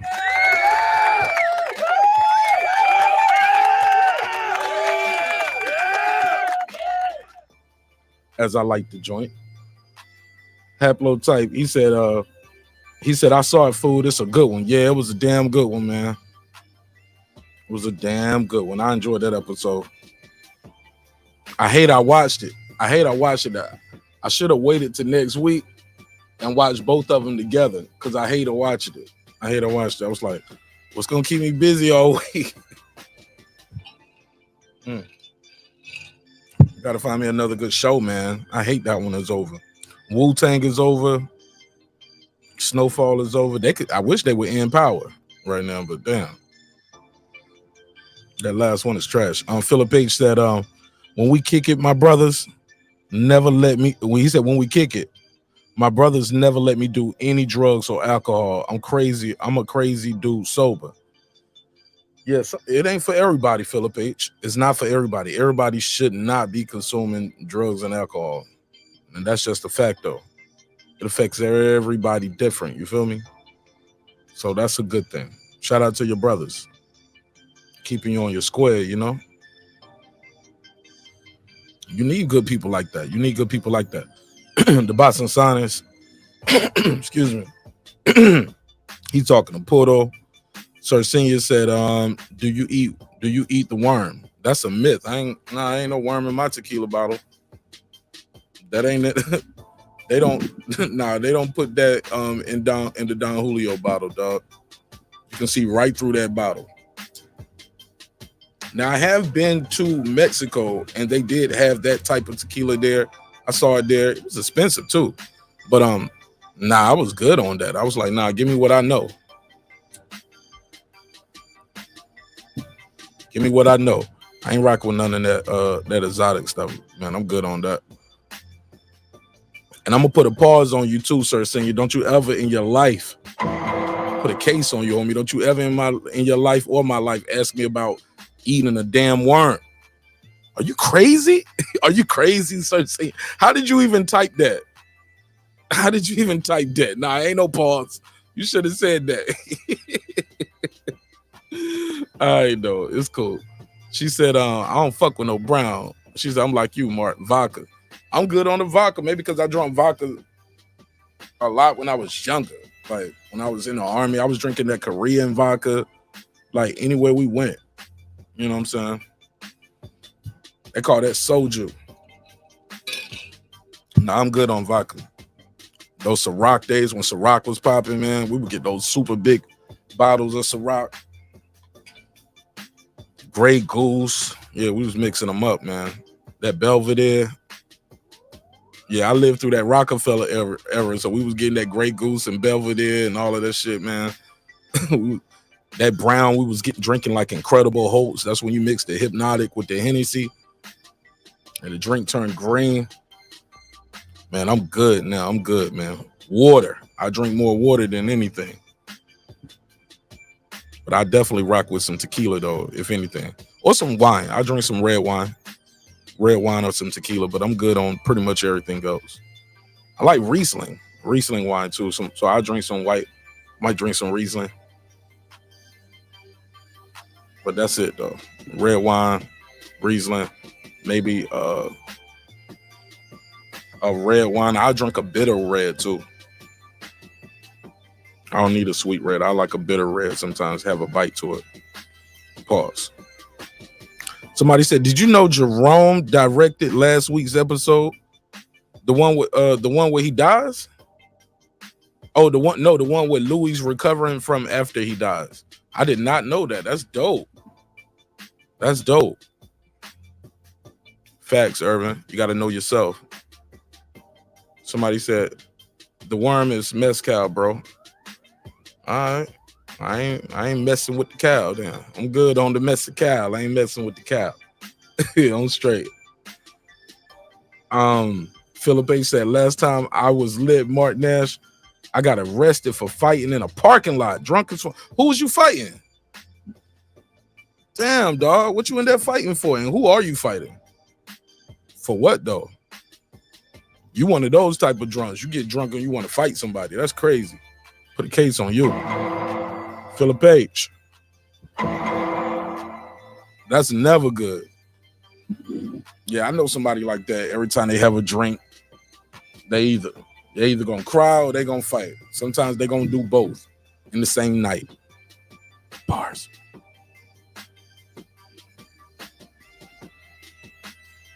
All right. Somebody said not a myth. Oh no. Oh yeah. Okay. Oh, he said the one with the worm is not tequila. Okay. Yeah, I'm good on it though. I'm good, homie. I'm good. Nah, I ain't messing with the cow. Let me see. Let me put it on the screen.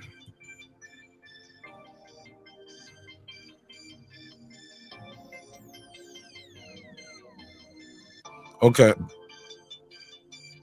Mezcal, sometimes spelled mezcal, is a distilled alcoholic beverage made of any type of agave. That's probably why I thought people always think it's a tequila then because of the agave, right? And it's basically, the word means overcooked agave. What's the difference between tequila and mezcal? Tequila is a type of mezcal. There we go. What's the difference between the two? Tequila is a type. A mezcal, much like scotch and bourbon, are different types of whiskeys. Okay, see. Mezcal is defined as any agave-based spirit. This includes tequila, which is made in specific regions of Mexico and must be made from only blue agave. All right. Whereas mezcal can be made from different types of variety of agave. All right, so that's the difference. All right, cool. I'm good. All right, what was that?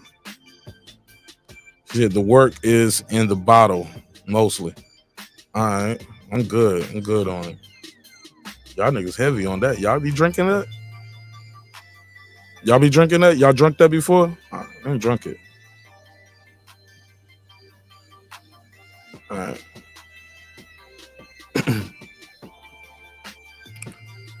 He said, Quevole TBS. Somebody said gin is my way in. Yo, I got a homeboy. All he drink is gin because he says gin. He was like, gin don't have no scent. He said I could drink as much gin as I want to, and that shit ain't coming through my pores the next day. Or like people don't tell me my breath smell like alcohol. So all that nigga drink is gin and Mountain Dew every day. That nigga be drinking that gin, though, a lot of it too, and Mountain Dew. I said, you be tricking the hell out of your body. It want to relax, but it want to go on the ski slope too. It's like, man, I want to relax, but I want to jump out of a plane too. Let's go paragliding or some shit. Like, nah, nigga, you in Atlanta. Just go to the store. That'll be enough risk for you. Just go to the corner store with your jewelry on. Mike Big Box, he said, Martin Nash, where does Fundora go from that horrific knockout? Fundora looked at the ref and said, no need to count. That shit hurt. Probably didn't even feel it, bro. I think he was out for that check hook. He said, all jokes aside, glad he's okay. How you think he recovers? Man, the mental recovery is going to be the hardest, bro. Because he was winning. He was doing real good in that fight. And his corner had just told him, let me put that picture up. There you go. That check hook caught him. Left hook, right hand. That was all she wrote, man. But his corner was like, yo, how you feel? I feel good. He's like, all right, well, that's good. That's good then. That means he thinks he said something like he thinks he's winning or he's doing good, but he's just falling into your trap. He's doing nothing. He's doing nothing. Man, he knocked him out the next round. Literally went out there and got knocked out right after that. So where does he go from that? He go back to the drawing board. Go back to the gym. Goes back to the gym. I tell you what, though, he better stop sparring with his sister because, you know, they looked at the fight before this. He was sparring with his sister. I don't know if he was sparring with his sister for this one. He better start sparring with somebody else. You feel me? No more sparring with your sister, homeboy. That ain't gonna get it. Obviously, that's not gonna get it at this level. Nah. Vodka is cleanest. Least hangover. Not for me. Tequila, I don't get no hangover. I've drunk a whole bottle of tequila damn near. Well, not a whole bottle, about a half a bottle. Or a little over half. Making mixed drinks and shit. I ain't had no hangover. And taking shots in between. But I drink water in between the drinks too. So I might drink some tequila, drink a shot, then I drink some water. And balance out. Porto, what up? What up? What's popping with you? Not too much. Just chilling, listening to you cook and shit. Man, I ain't cooking. I'm just boiling water in here, man.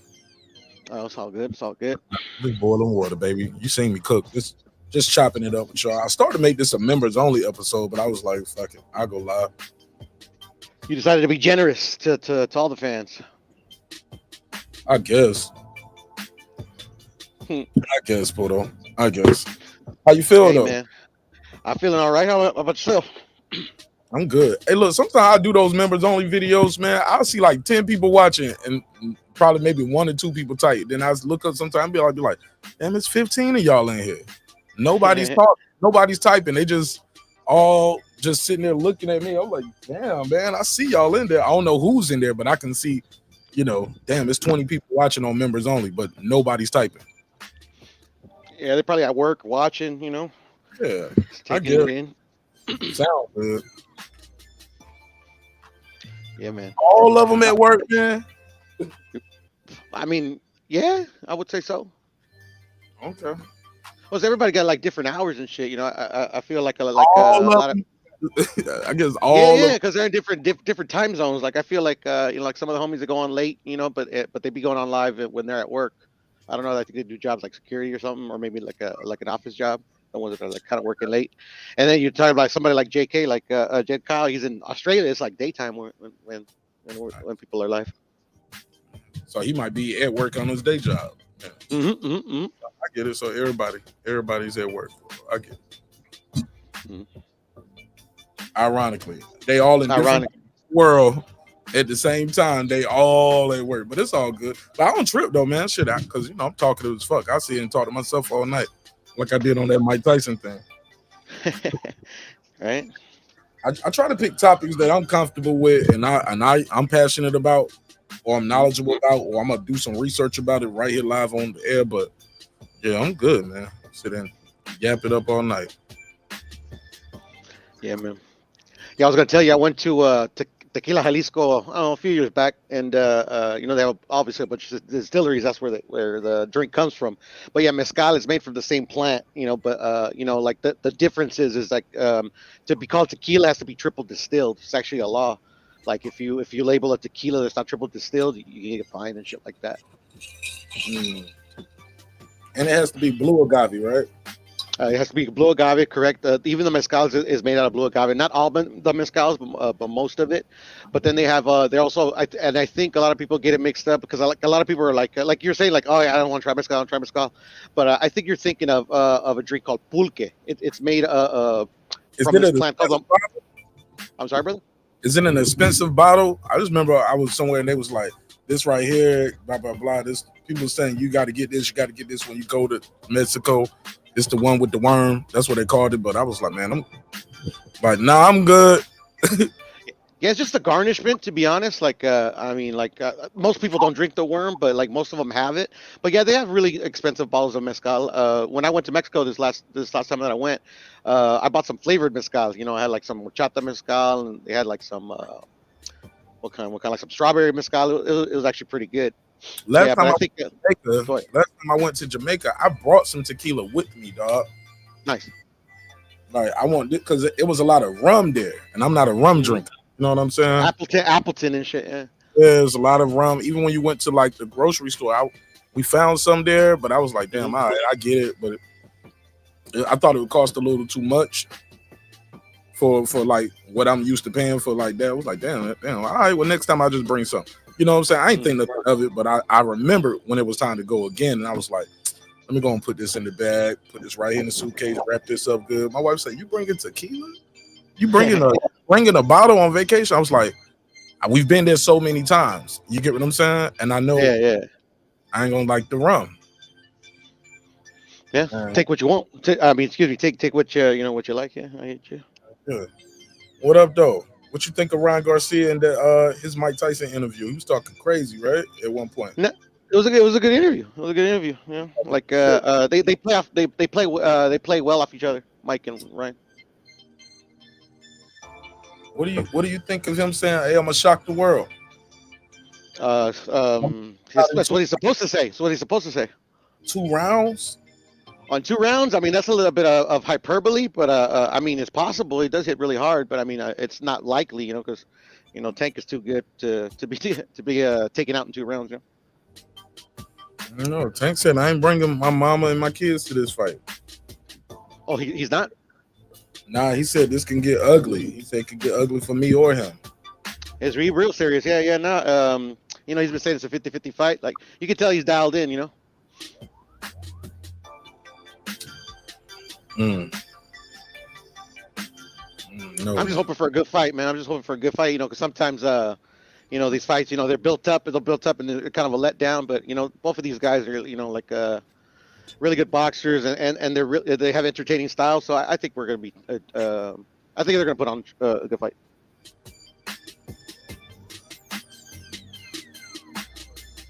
Nah, I ain't drinking none of that coconut rum. I'm straight on that too. I don't like coconut. Yeah, I'm with you. I eat some coconut cake. Thanks. Grandma made this coconut cake. Oh man, that grandma coconut cake with that homemade icing, that joint was fire. I can't fuck with it. I don't know why too, because when I was a kid, I used to love coconut. I remember I used to go to Tijuana and shit, and they used to sell it like on the side of the road. They like fucking crack it to you, put a straw in there. I remember I used to drink all the coconut water, then I used to kill the whole coconut. But like I don't know why, I just don't like it anymore.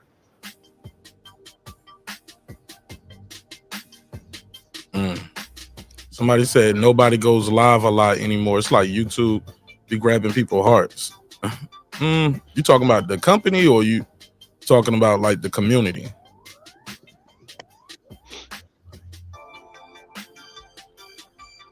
Oh, you don't see me live that much. My daughter's getting older, man, and my hours are changing.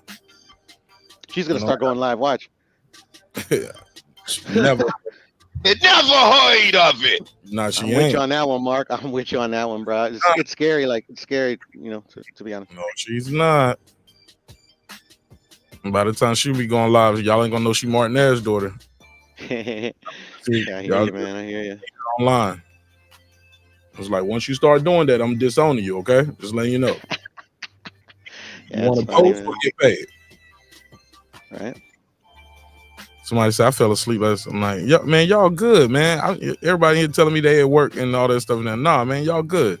No, I was just talking about like when I do the members only. I was talking about as far as the members only. That's it. And that's cool too, though. Like I said, man, like it's cool. I think some people get tired of doing it too. Sometimes though, man, it's repetitive. A lot of the stuff is repetitive, especially you're not getting a lot of big fights. It's not exciting. And if you doing lives every day, all day, shoot, man, what are y'all gonna talk about that y'all haven't talked about? Like a lot of times, a lot of people got their mind made up on a lot of these things. And then sometimes these dudes need a break. The guys are doing content because they arguing 9 times out of 10. This one of the few shows where niggas be actually up here laughing a lot, but even then over here, it's a lot of arguing. Shout out to Pittsburgh T. That's not true. He probably in the chat right. That's not true. That's not true. Even when you go to shows that's like it's supposed to be a positive type thing, still end up being like crazy arguments about stuff like, damn, bro, y'all wilding. Yeah, that's how boxing. When you're talking about boxing, that's usually how it gets, in my experience, over time, even before the internet. Yo, people will see the title on the thumbnail and they still pull up just to tell you bullshitting. You this is fake or that's cap or whatever. You know what I'm saying? Like Dub that one time. Oh my god, that show was funny. Was it? I was laughing. Maybe not for you, Mark, but I was laughing myself. Hey, look, homie ain't been back since, and you would think I did something wrong to him that night. Right. That's the crazy part. That's the crazy part. That nigga called in, Mark, you act like a bitch ass nigga. What? Like, what the hell I do to you? He said, well, I ain't saying you a bitch ass nigga. I'm just saying you act like a bitch ass nigga. I was like, all right, well, what the fuck? And at one point, he was like, man, remember that? What? He was like, man, what? Nigga, fuck you. I was like, I didn't even say nothing. I wasn't even on camera, so you couldn't even see my face, what my face was like. He was like, man, what? Shut up. Nigga, fuck you. He told himself. So that shit was crazy, man. Homie been gone ever since. You would think I did something wrong to him, dog. On the flip side, I've never called into his show and cussed him out. You just can't make that shit up. Nah, man. Only on YouTube. I called into nobody's show just to cuss them out and call him a bitch ass nigga, fuck you. Like what? Like you can reach me outside of this, right? You know what I'm saying? Very accessible. That's crazy, but it is what it is, homie. You know what I'm saying? It's gonna be what it's gonna be. I wish that brother nothing but the best. Still rock with him. I still rock with him even if he don't rock with me. Yeah, man. Yeah. Philip H said, man, kids grow super fast. Mark, take these years slow, bro. Embrace them. Yeah, I do. Facts. My daughter just turned 4. Just barely. Why you say just barely? On the 1st was her birthday. Oh, okay. We had a birthday party for her and everything. She had a blast. Man, some decent fights coming up, man. With this Joe Joyce and Jang Garcia versus Davis. I think Janabek's fighting again too. Yes, sir. I believe so. This IBF featherweight title. This is this the joint that old boy dropped, right? When he moved up. He didn't drop it. He was stripped. Who? Cordina. Okay. Remember Why he you get- knocked out the Japanese cat. What's his name? I forgot his name, but yeah, he knocked him out Why get stripped? because he got injured. So he fighting to get his old shit back. Pretty much, it's weird, you know. It's how the sanctioning bodies work. You know, some people get injured and then they get to keep their title. Some of them get injured, like 2 weeks go by and they get stripped. It's just, it's kind of weird. Look at this from Davis Garcia. It just says lightweight contest. That's what it is. Yeah, they usually call them special attractions. Yeah, people act like this has never happened, like it's unprecedented. But like some of the biggest fights for no titles. Yeah. Oh, Michaela Mayer fighting. You watching that fight? Nah, I'm not into the women's fighting, to be honest. I like Bumgardner. I watch her fight, but the rest of them, maybe. You think John Ryder gonna give Canelo any kind of contest? I do. Damn, nigga, you got more than 2 words? No. I mean, I think Canelo's gonna win. I think it's at the end of the day, it's just levels in that fight. But John Ryder, he's not a bum. I think he's gonna, I think he's gonna make a good account of himself. But ultimately, he's still gonna lose. Yeah. I think Rolly's gonna win this fucking title. Really? Yeah, I do. I actually think Rolly's gonna win this fight. Why you say that?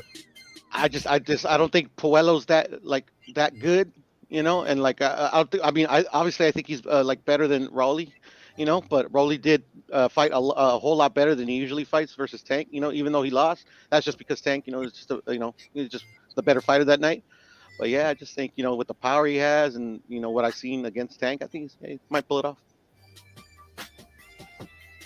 Okay. You betting on that fight? You going to it? Where's it at? I haven't checked out the line, but if it's a good line, yeah, I'll bet on it. All right, that's at the Cosmo. That's the Cosmo, yeah, in Vegas. I want to stay at the Cosmo, man. That's the one hotel I haven't stayed at. Still the 8 hotel, still expensive. What is too expensive? It's very expensive. It's like $400 a night. Nah, I ain't stayed there neither. Boxing Scientist, what up? Yo, what up, Mark? Saludos, puro. ¿Qué hubo? Hey, so we are fast approaching this fight, right, with Ryan and Tank, Right. and everyone's asking, who do you think's gonna win? But I want to ask, who do you want to win? I want to ask you, Mark, and then Puro, who do you guys want to win? Nigga, you called in to ask the host a question. You could have typed that shit. This your call. Oh, This your call. Who you want to win? Then answer the question, homie. Go ahead. well, Boxing Scientist. I'm going with the lesser of two evils, which is Ryan, because he's the lesser of two evils. What does that even mean? That means I think that they're both bad for boxing. They're both saying, belts don't matter, right? And I don't agree with that shit. And I think after this fight, they're not gonna fight Haney anyways. Ryan's got to fight Haney.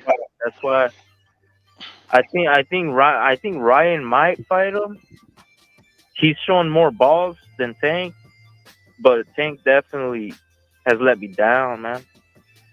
And so that's why I'm gonna go with Ryan. But I don't know. I'm not saying he's gonna win, but I hope he pulls off the upset just because of that. Because Tank is just gonna go and keep it in house again, like he's been doing with PBC and shit. And he already thinks he's the face of boxing, so he's complacent. He's not gonna do anything in that to stir things up or make things interesting in that division.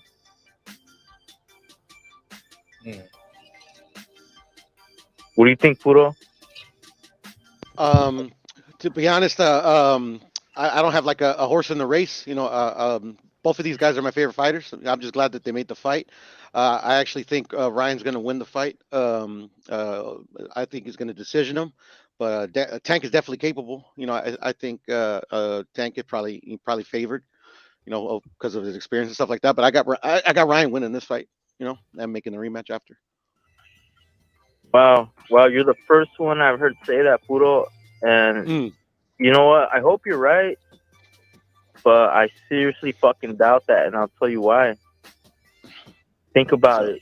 This fight's happening on PBC Showtime, man. Come on. And the They're zone. gonna And the zone.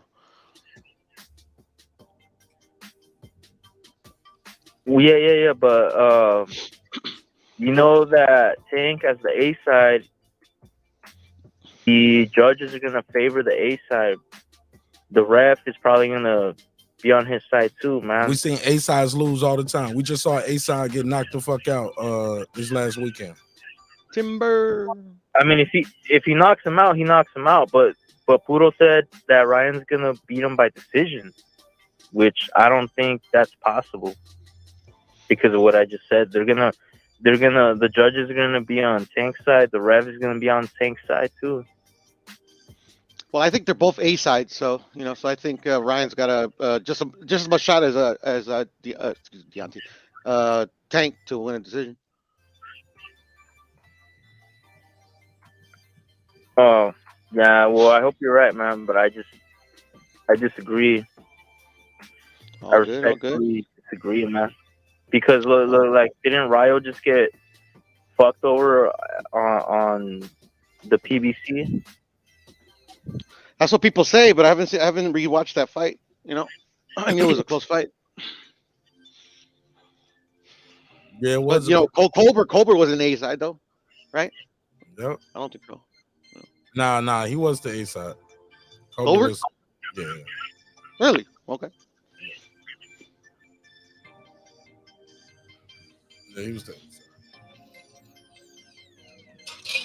Well, but yeah, I mean, I just don't see. Like I a just title. Yeah, some kind of title, then like an interim title or something before.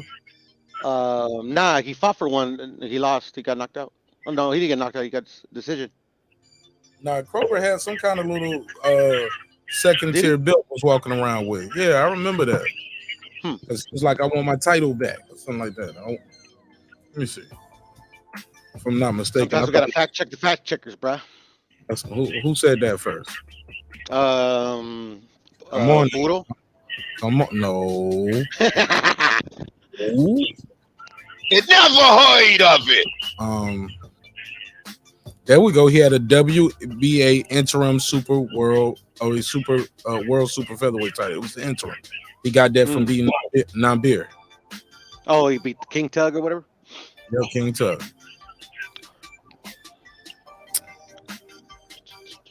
And they fought at the Cosmo. Look, the Cosmo had that nigga in the stars too. Like the Luis Garcia put it on him. Boston Science. How you feel about Teofimo versus Josh Taylor, man? You excited about that one? I'm excited about that fight. I actually am, man. And we got Laura versus Lee Wood rematch. I got Laura beating him again. Yeah, I got Lara beating him again, but it should be good. It should be another good fight because the first one was really good. So. I'm sorry, but Josh Taylor and Teofimo are both coming off I guess like a sort of like a tune-up fight or whatever. No, Taylor hasn't fought since some people say he lost. He was supposed to have a tune-up. A rematch or whatever, but then he said he hurt his foot, and then the dude didn't have a reschedule clause in the contract, so they moved on, which seems like that should be illegal. That just sounds like it's illegal, man. Like, oh, you don't have no reschedule for the rematch? Shoot. Sorry, nigga. Yeah, Catterall got screwed, man. He got screwed in the first fight, and I just don't think he wants to run it back with him.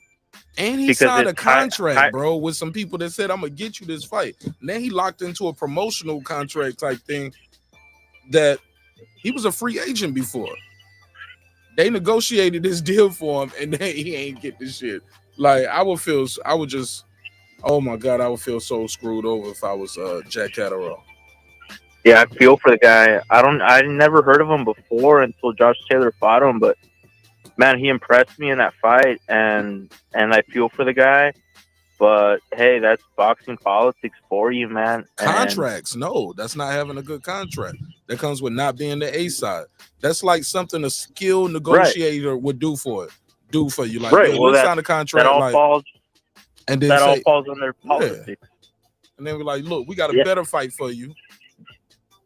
You know what I'm saying? That's just enough to keep the sanctioning bodies and the people off you. You sign for the fight, and then some shit happen, and you're like, nah, I can't make that fight, but we're gonna make this fight. Well, I thought you was fighting him. Well, he didn't have a renegotiate. And look how quick and fast that T.O. fight was. They've been negotiating this Jack Catterall fight for like 8 months. You know what I'm thinking, man? Look, I think Josh Taylor, he's looking at it like, okay, it's a bigger payday, and even if I lose, I can just say that, you know, I'm weight drained, because he is huge for that division. He really should be at welterweight, man. And so he's going to be like, oh, you know what? My weight cut wasn't good, and blah, blah, blah. I'm moving up to 147, and that's T.O.? it. And you know what I mean? Who, Josh Taylor? Taylor. Yeah, he's gonna move up. Even if he wins, he's gonna move up. I don't see him staying there much longer, man. He's outgrown that division, in my opinion. I thought he outgrew it in the last fight. That's what I'm saying. And so that's why he hasn't looked impressive, you know. So I don't feel bad for Catterall, man. I think that it's gonna be a good fight because Teofimo is having like Porto said, "Fuck that." Fucking... He said, "Fuck that white boy. You ain't shit." Yeah. Why not? Yeah, hold on, Boston Sanchez. Let me pick his brain a little bit. Why you say that, Porto? Because he lost the first fight, bruh.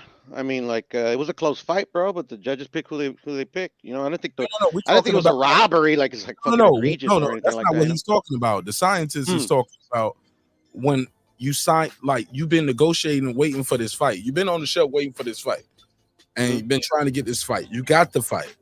You got signed for the fight. You're training for the fight. The guy pulls out the fight, said he hurt his foot. In less than 45 days, might have been less than 30 days. I don't know. Somebody in the chat or watching the replay will tell me. Man, this dude is signed to another fight. Like T.O. kind of alluded to us what was going to happen. Remember, he said, I got the golden ticket. Remember, he was eating the Willy Wonka bar. It's like, yeah, I got the golden ticket. I got the golden ticket. Got the golden ticket. Say that. That means he already knew he was fighting Josh Taylor. All I got to do is win. I'm getting a title shot at 140.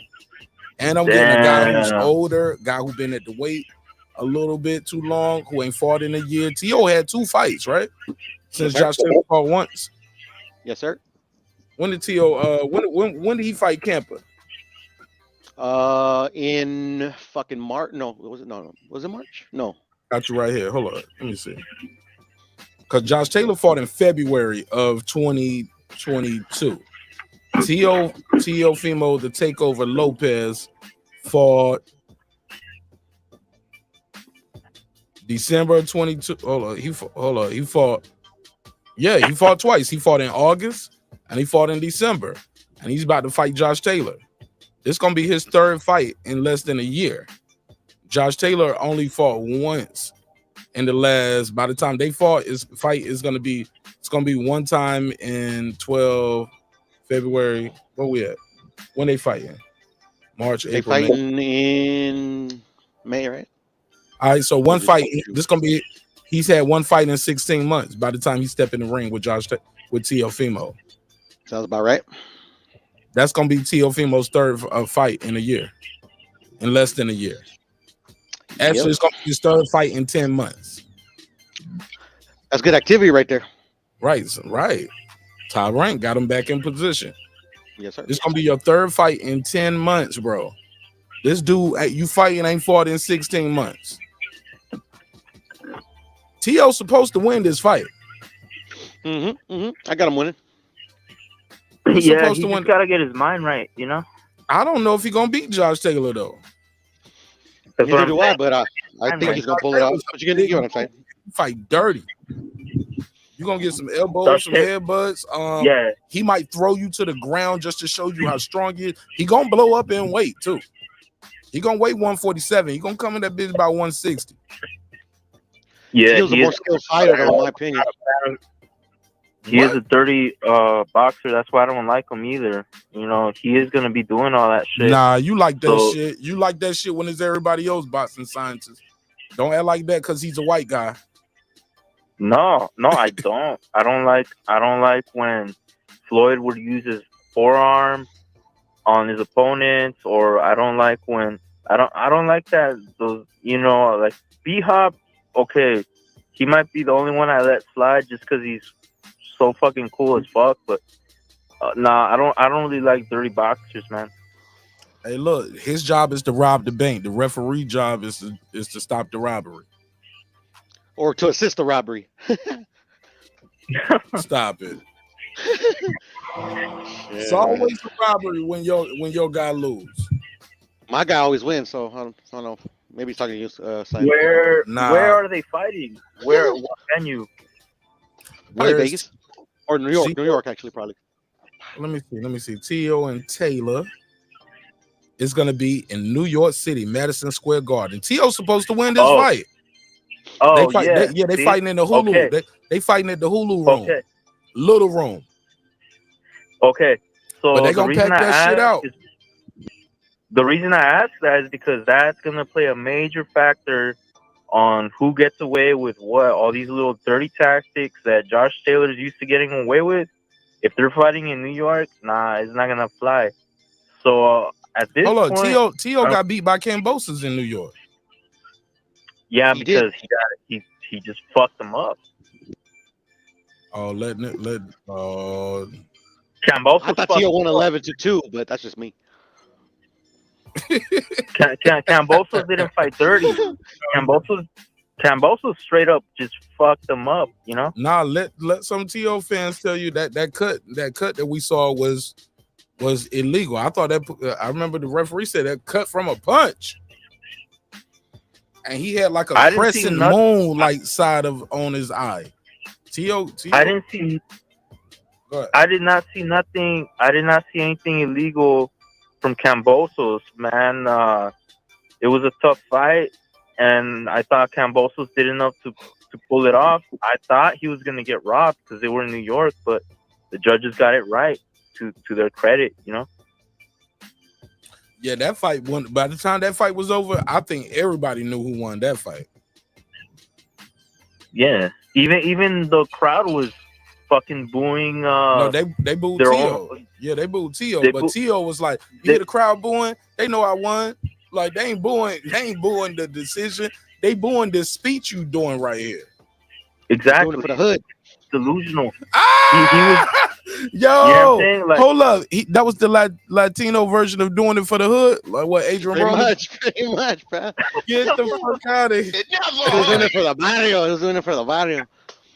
I did it for the bodegas. Oh, man.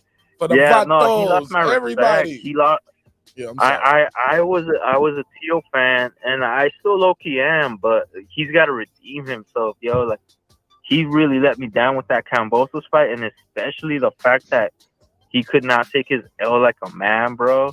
You know what I'm saying? Like Canelo always, the 2 losses he took it like a man, bro, and he just bounced back, you know. Look, Tio's got to learn from Canelo, man. He's got to learn from guys that know how to bounce back, take it like a man, and come back stronger than ever, better than ever, you know?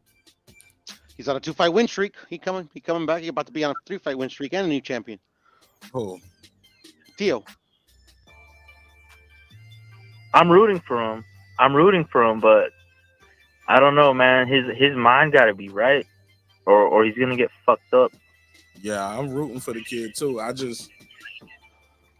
I just don't. I don't know if he got enough to keep the like that Sandor Martin fight. He got the victory, but fundamentally, he kept getting caught with the check hook all night, rushing in. Sandor Martin is good, man. Sandor Martin is good at setting that up. No. I didn't say he wasn't. I'm talking about fundamentally. When do you stop leading with your head, rushing in? Trust your jab. Trust the jab is going to open it up for you. Cut the ring off. He couldn't cut the ring off. Yeah, but the way he fought won him the fight, though, Mark. Maybe if he fights, like you said, more behind his jab, more controlled, maybe he would have lost. Bro, that's why some people said he lost. That's why he was getting tagged with the check hook. That's why he got dropped by a guy who's not to be a. Yeah, man, I thought he got all three of them. Shit should have been knockdowns. They only counted one. I thought the third one. I thought two of them were legitimate. The I don't know if it was the last one or the middle one, but yeah, because he was leading with his head. He was frustrated. He got frustrated by the movement. Very frustrating. Didn't trust his footwork to cut it off, and tried to blitz the guy, and the guy sidestepped him, check hooked him, and no different from Mayweather Hatton. It looked like that all night. He was even when he wasn't getting knocked down by it, he was getting hit. He was getting hit by it, stumbling forward, and Sandor Martin was out the way. Josh Taylor, I believe Josh Taylor hits harder than Sandor Martin and fights more aggressively if he thinks he got you. Yeah, that's a fact, though. That's a fact. But I mean, the reason the way Sandor Martin fights is why that's why that fight was so close. Man, Sandor Martin brought it to Mikey more than he brought it to Tio. Nah, to me, he fought like around the same. He fights the same all the time. That's more or less. I just felt like yeah. But the thing is like Tio. To me, in my opinion, Tio still won it though. Like and even like yours. Go ahead. Your audio, Boston Scientist, he bleeding back into your audio. Take it out. My audio. There you go. Go ahead, Puto. No, I was just saying that even though it wasn't pretty, I still Tio did enough to get the win. And then what was I going to say? You were saying that he didn't cut off the ring that well. I didn't think he cut it off horribly either. Like he was able to when he was finally able to get him, like when he was about to corner him into a corner, like Tio always like landed like a parting shot. When he got away, like it's not like he got away scot-free every single time. It was ugly, but he got the win. It's a good learning experience, to be honest, in my opinion. Is he gonna learn from it? In the words of Tim Bradley, he got to fix them holes. But he got to fix these holes. Got to fix them holes. But he got to fix these holes. I think he's definitely going to learn from him, Mark. We also got to remember this guy's still a really young fighter, and I think he only has like 17 fights. Like he's literally still learning on the job. I believe you, but that's not what he says. I know. Man, the guy was running all night instead of saying. Well, he was running all night. No. But instead of saying that, say what you should have did, because guys gonna run from you. It's a way to cut that ring off. The greats cut the ring off. Puto, we seen it. You can't run from a great, an all-time great. Not for 36 minutes. I hear you, and that's why he won the fight. Like he didn't like obviously he wasn't. He never fought a style like that. I mean, and very few people do. I think Rigondeaux is one of them.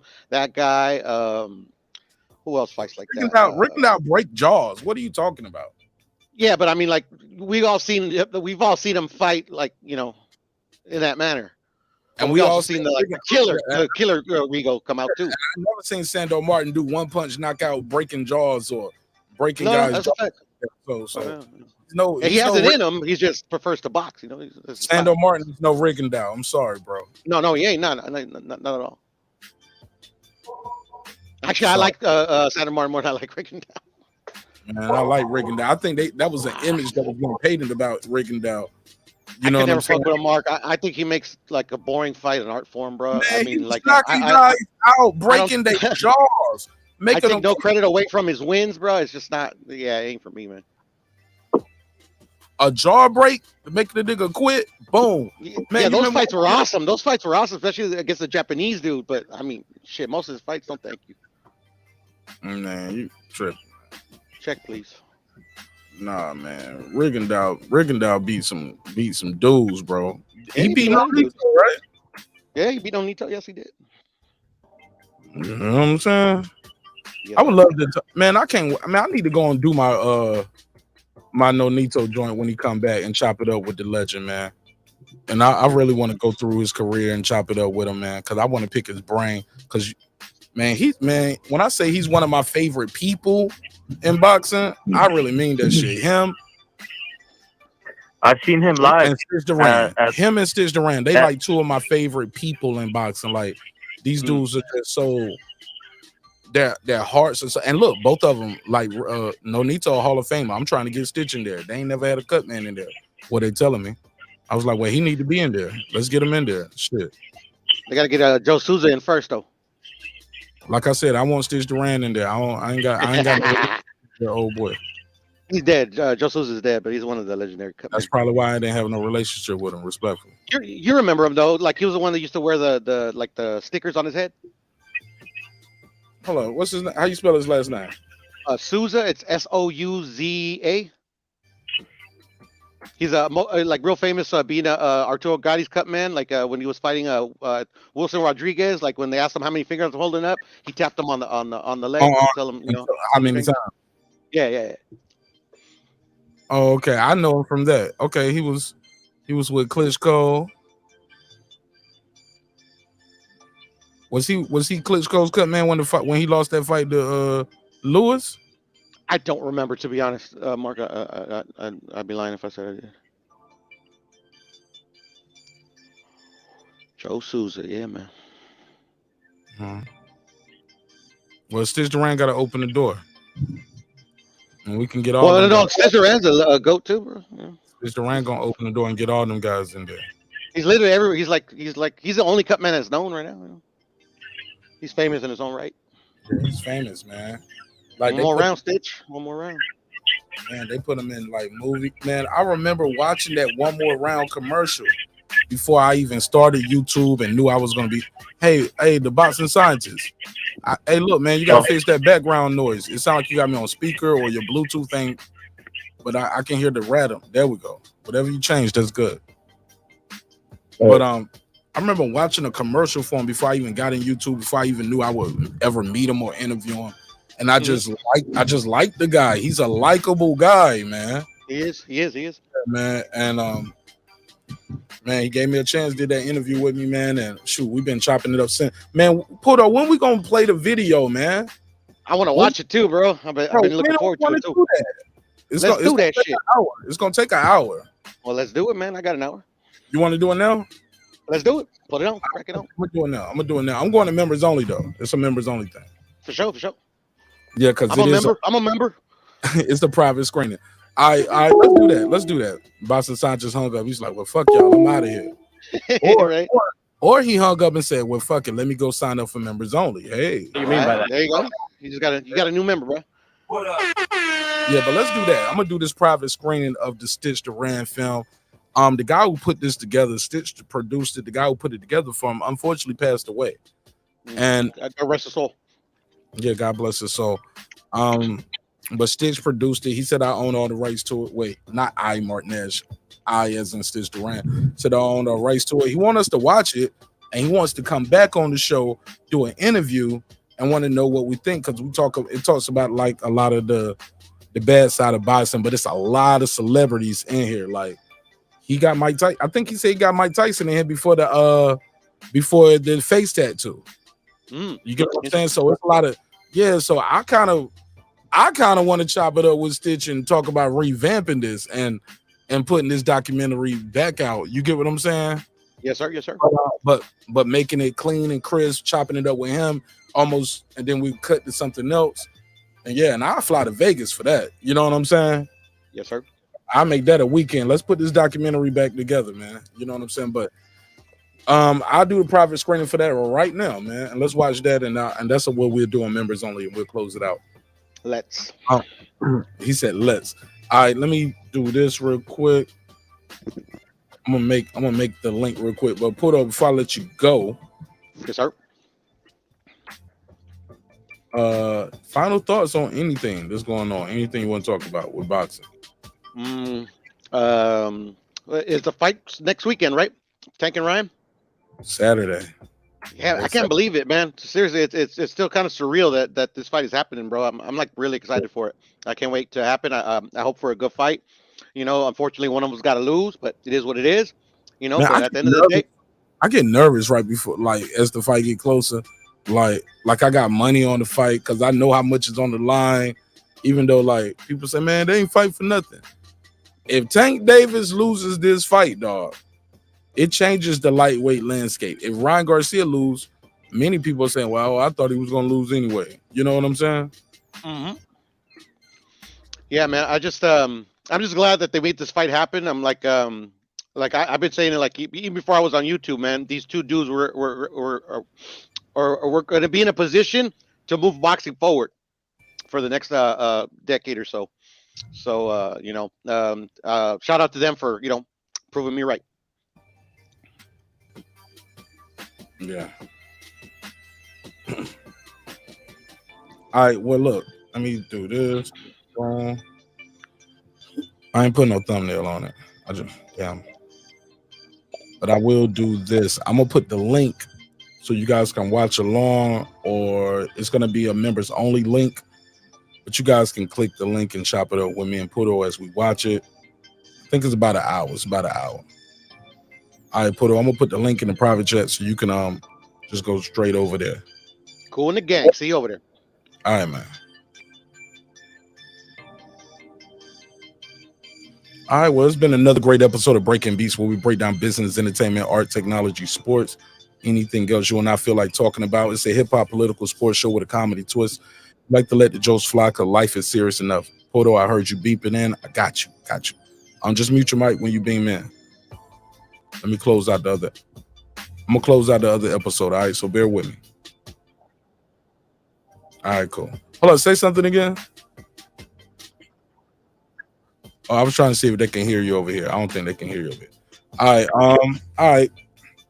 Well, with that said, my boy Taylor Bill said, I love neighbors only. Oh yeah, neighbors only, man. Got one for y'all. Now this one right here.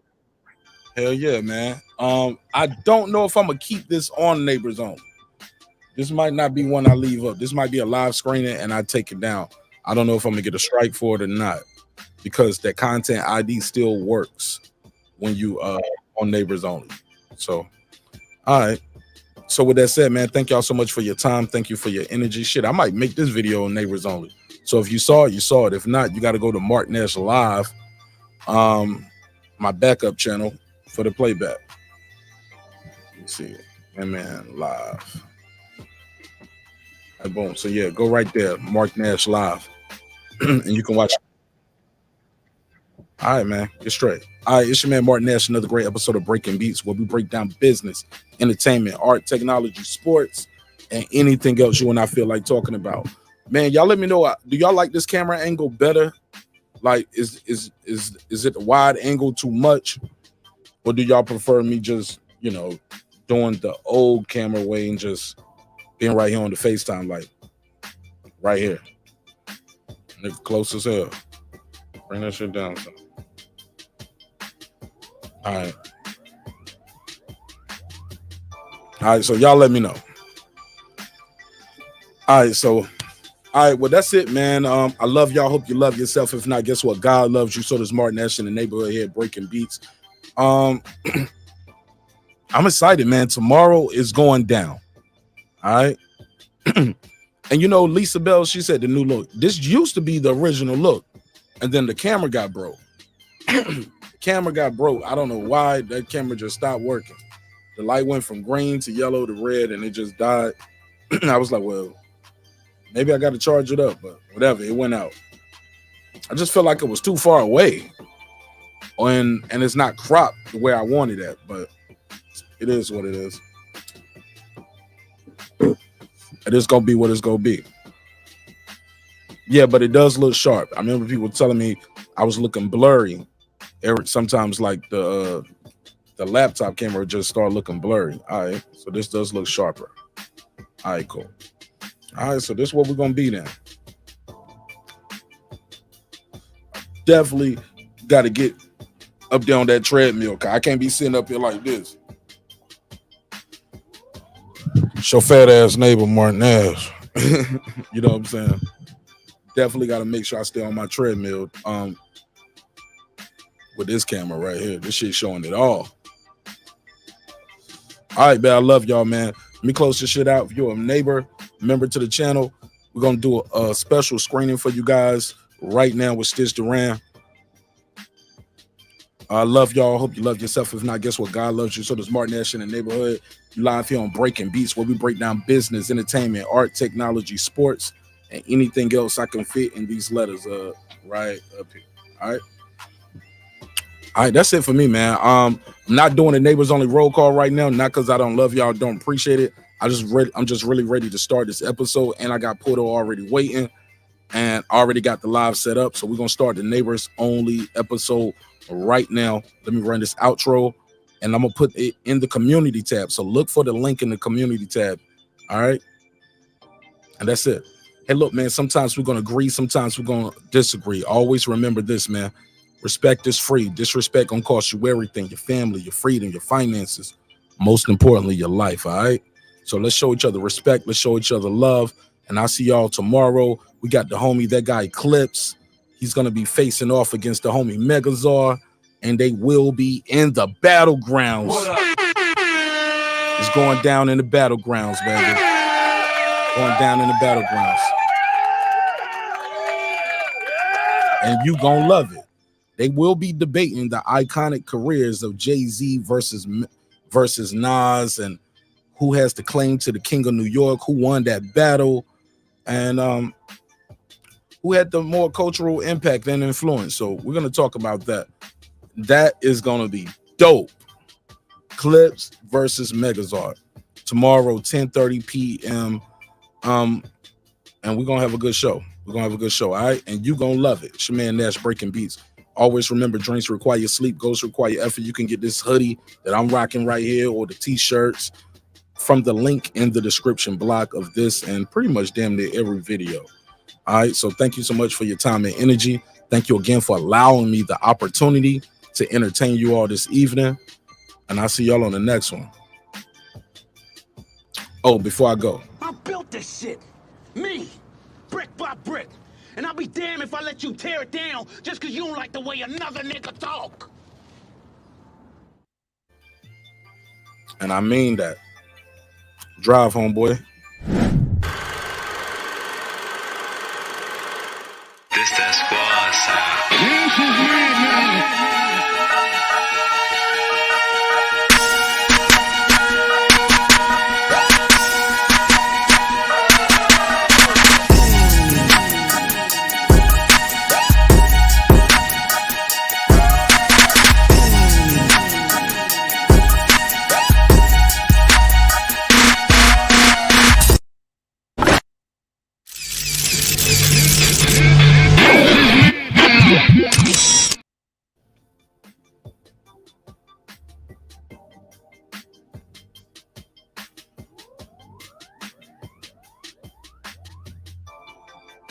All right, members only starting now.